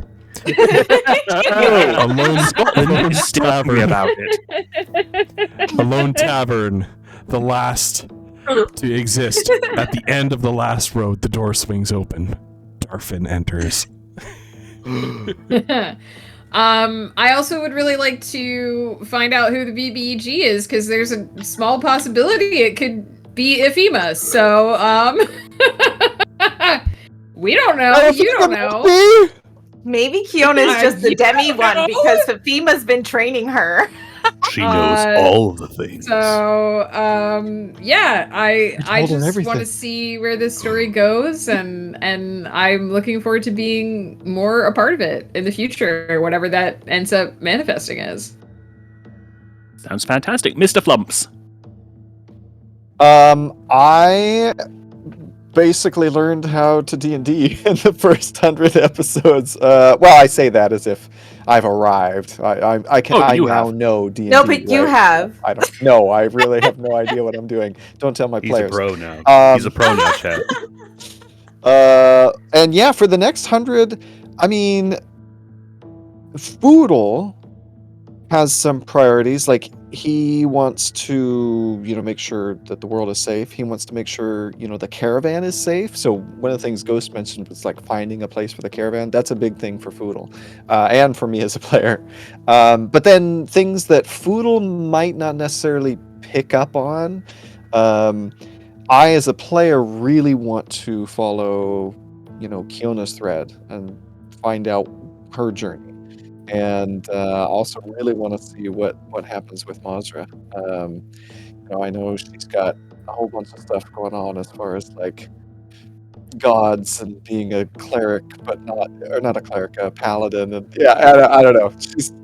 I don't know. I really want to see what happens with their characters. That's what I'm excited about as a player. Thank you, Mr. Flumps. Miss Flutter. Last 100, next 100. What are your dreams, aspirations, goals? I think for me, the most fun thing has been watching Flumps. From not ever playing to being the most dedicated and amazing D&D player that I know. In that time, is one of my one of my very favorite things in the world is how much that Flumps loves this game after we started. So that for sure, I think. Ghost Pepper coming up with stories. I know for a fact that there are times when I'm like, hey, can you send me the transcript of the thing you said? And Ghost Pepper's like, oh, I just made it all up. Like as we're playing. And I'm panicking the whole time. I'm like sweating. I'm like, how do I... I think that has been amazing and huge, and I think that Ghost Pepper deserves a whole lot of love for the amazing job he's done to create this world and this campaign. And for the next 100, I look forward to the conclusion. I don't know where Kiona's going. That was the point of this character from the beginning. I want to see where it goes, what happens with her, and I am personally emotionally torn about what I want to happen between her and her little passenger in her head. Like, if they become two separate beings or if they stay the same person. Are they the same person? Who the fuck knows? And like that whole thing, very much looking forward to finding that.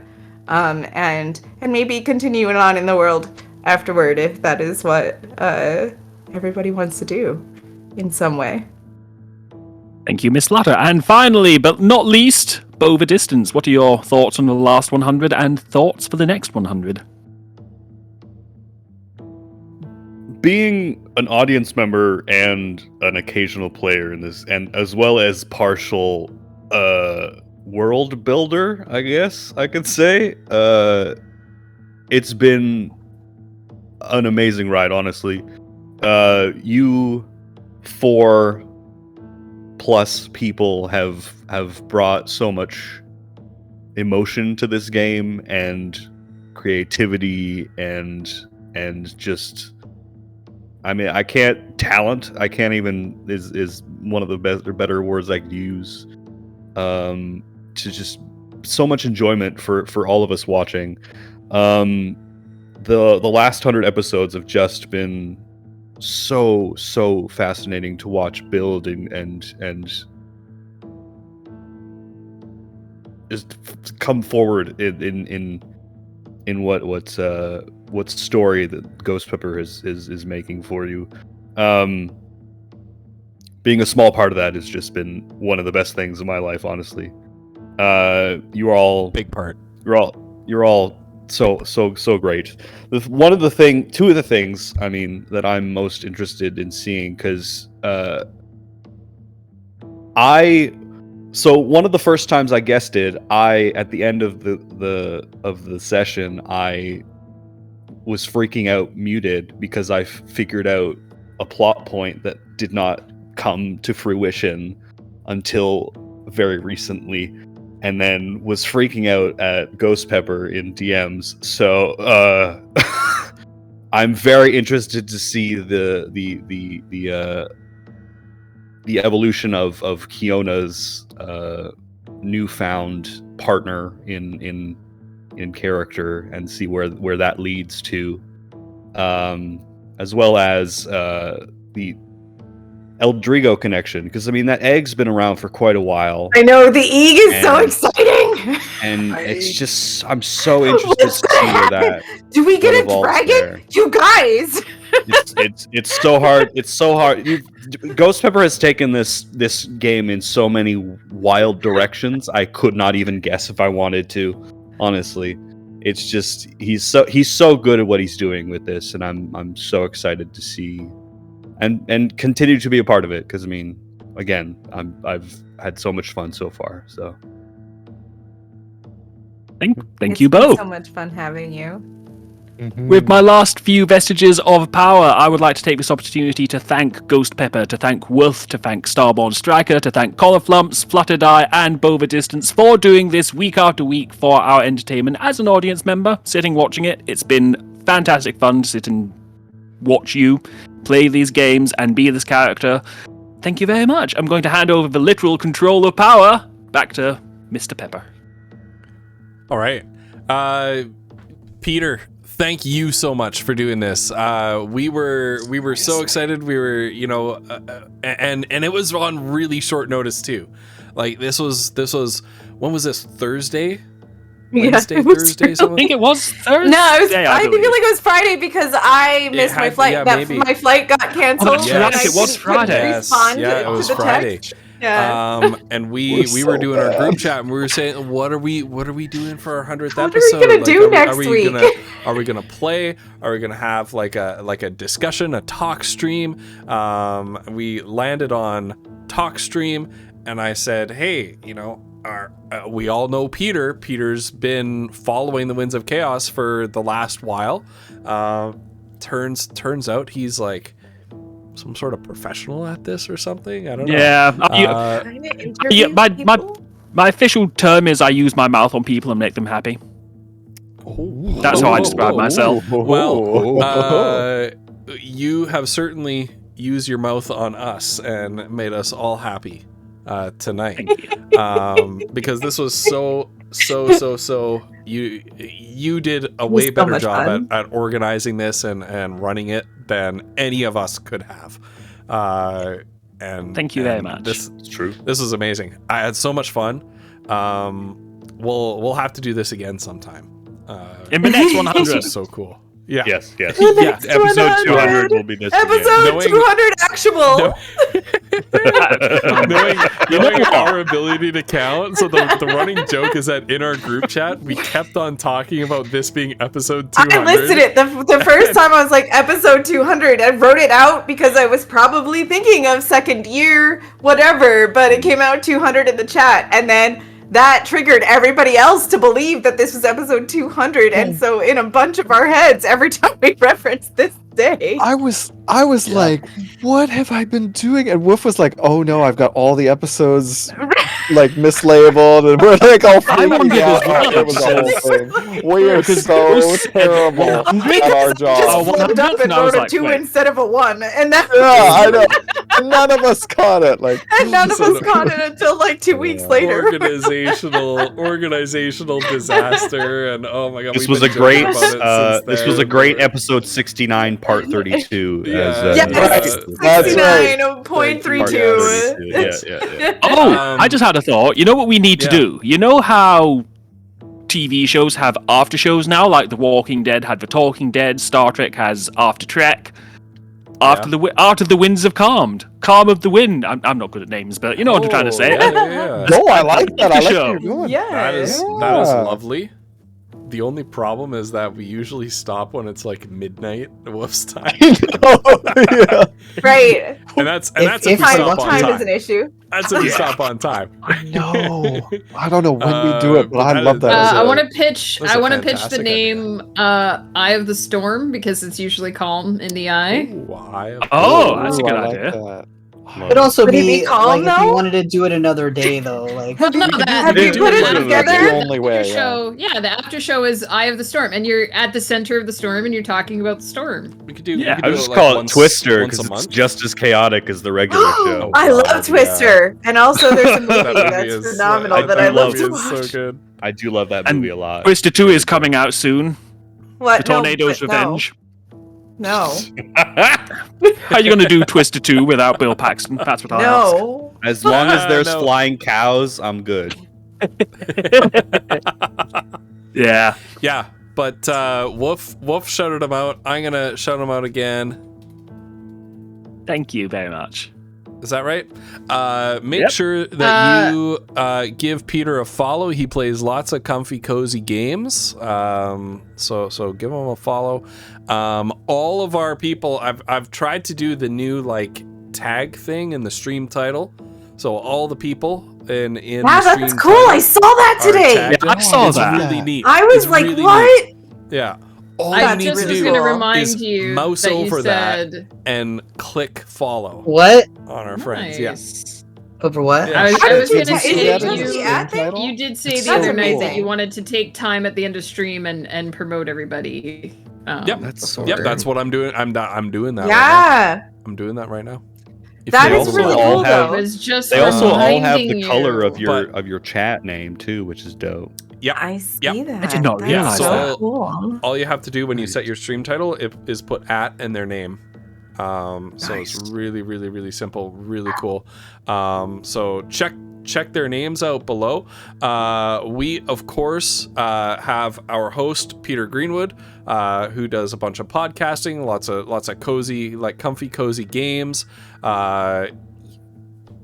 Dude's a professional. Like this is amazing. Just in terms of like the questions, the It is interviewing. really like, cool. This was really Thank good. you. This was really good. Like this is a genuine skill that we're seeing here. So thank you so much for sharing that with us. Been my pleasure. I wanted to get on this show for ages, and this is how I had to do it. Yeah, we'll have to get you on to play Peter the We Butler. gotta get you sometime. in. Yeah, we Yes. gotta get Yeah. you. Yeah. Yeah. Next Disaster Masters crossover, I will get to voice my own character. Oh, that'd be It's so inter- fun. it's the been- interdimensional Yes. butler. Yeah. That's another spin-off title, The Interdimensional Butler. Fantastic. There you Me and Oh, Athena we- can go to dimensions and solve crimes and Hell drink yeah. tea. Yeah. We've Tim got Curry Collie Clue Flumps. episode. You know Collie Flumps, he plays a whole bunch of games. Sometimes he's got his own D&D campaign, Into the Grey Spires, that he runs with a whole bunch of friends. Yeah, I'm Into here the and I was Grey told to Spires, bring the a puzzle, only so I made campaign. one. where we're leaving the Grey Spires and probably never going back. We weren't being interesting. always the Grey Interesting, Spires. interesting flex. Yeah. Cauliflows also, from time to time, plays a video game called Vermin Tide. Sometimes. I've never seen him I play. feel like I've Occasionally. heard of that once. Sometimes, Every now and yeah. then. You might be able to catch a rare stream. Oh, would you do it for me, please, Corley? Yeah. I'll consider it. I'll consider it. Thank you, my friend. Of course. Down below me, we've got It's Woof, who sometimes streams.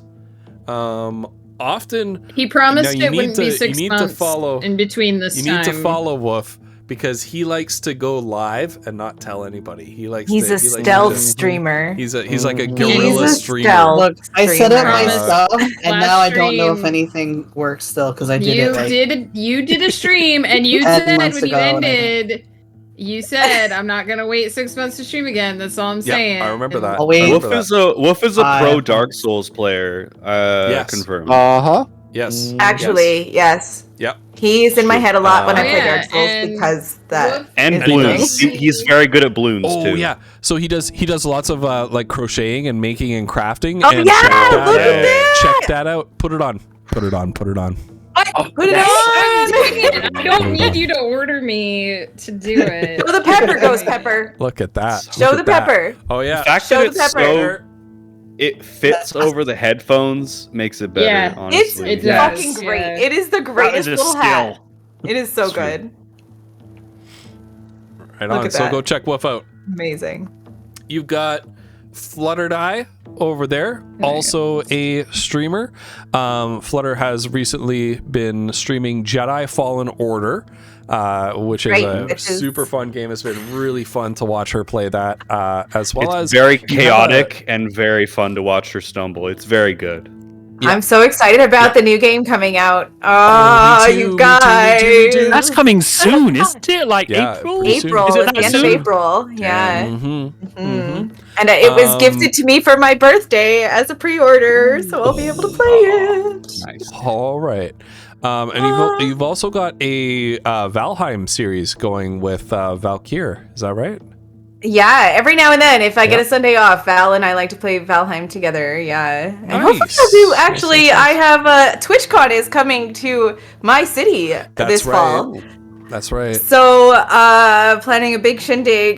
Gonna do some cosplay. So I'm hoping to do some of the cosplay creation Some on of the stream cosplay too. creation. Yeah, I can. I see that you have some of your costume stuff behind you. I do. Like, yeah, my Yeah. dress form's back there, ready to go. Just itching. Oh yeah, for me to Flutter, construct the thing. Megan, and Woof do crafting. We do occasionally craft times streams sometimes. together. Yeah. Yeah, we Yeah. haven't been able Yeah. to do it in a while, but Yeah, the hopefully- schedule is hopefully rough. sometime.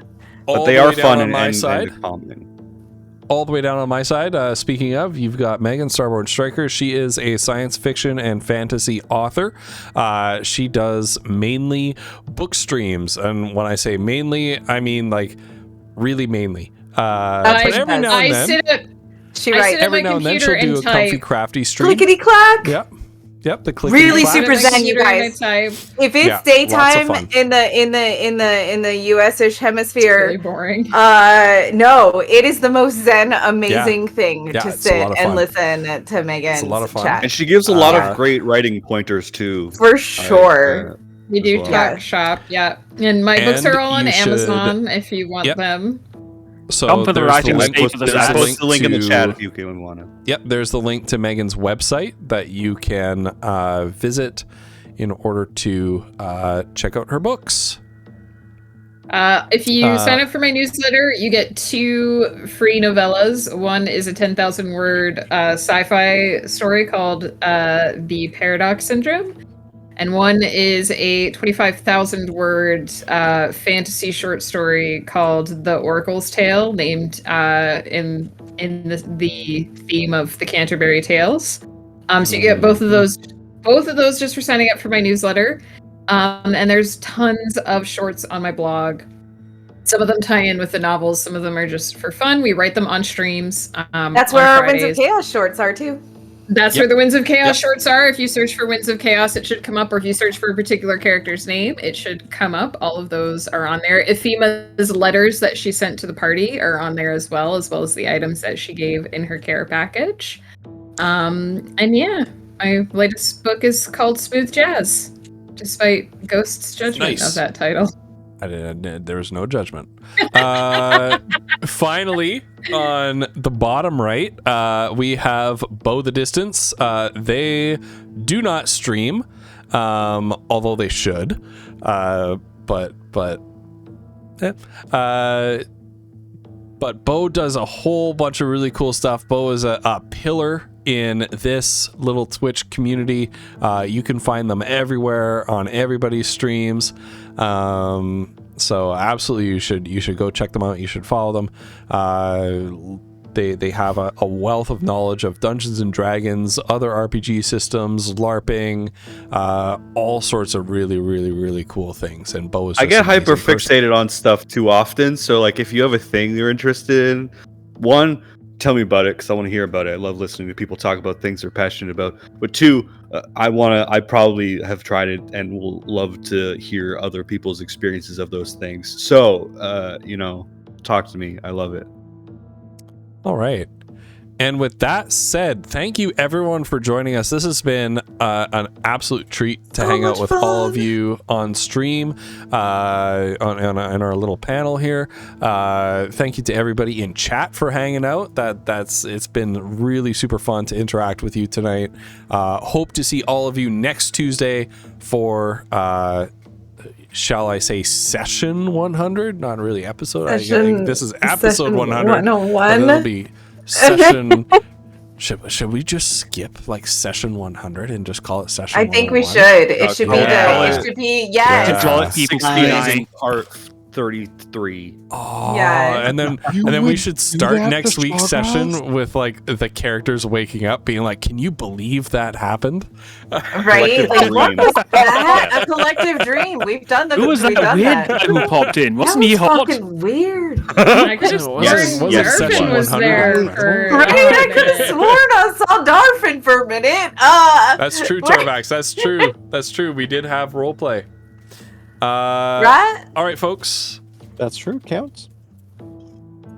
I'm just doing a really quick. We may raid. We may just end it. I'm looking for some other D&D content. But personally, exactly who I hoped was streaming D&D is doing it. He was in chat earlier. Voivode Kohutek is streaming some Dungeons and Dragons. It's going to be pretty much the opposite of what you just watched tonight. He's doing Dungeon Sports Coliseum, which is a really fun time. I believe, did you say that was kind of the inspiration for the arena two-shot that we just did, Cauliflump, something like that? Yeah, a little bit. I mean, I hate to admit it, I have not been able to watch much of his streams, but what I have caught is always so freaking cool because like he does this every week and it's a different arena and it's different, monsters and stuff. Like every time I'm in there, it's amazing. Like it's so freaking cool. And it was He's even got like a season structure where characters who survive level up and they get new items and things like that. And so every season goes from level 1 to level 20. I just think it's so cool. It's amazing. Folks. And he's a real chill dude as well. So yeah. Once again, all of you lovely people, thank you for being my players in my campaign. People in chat, thank you for hanging out tonight. Thank you for all the love that you've given us over 100 episodes.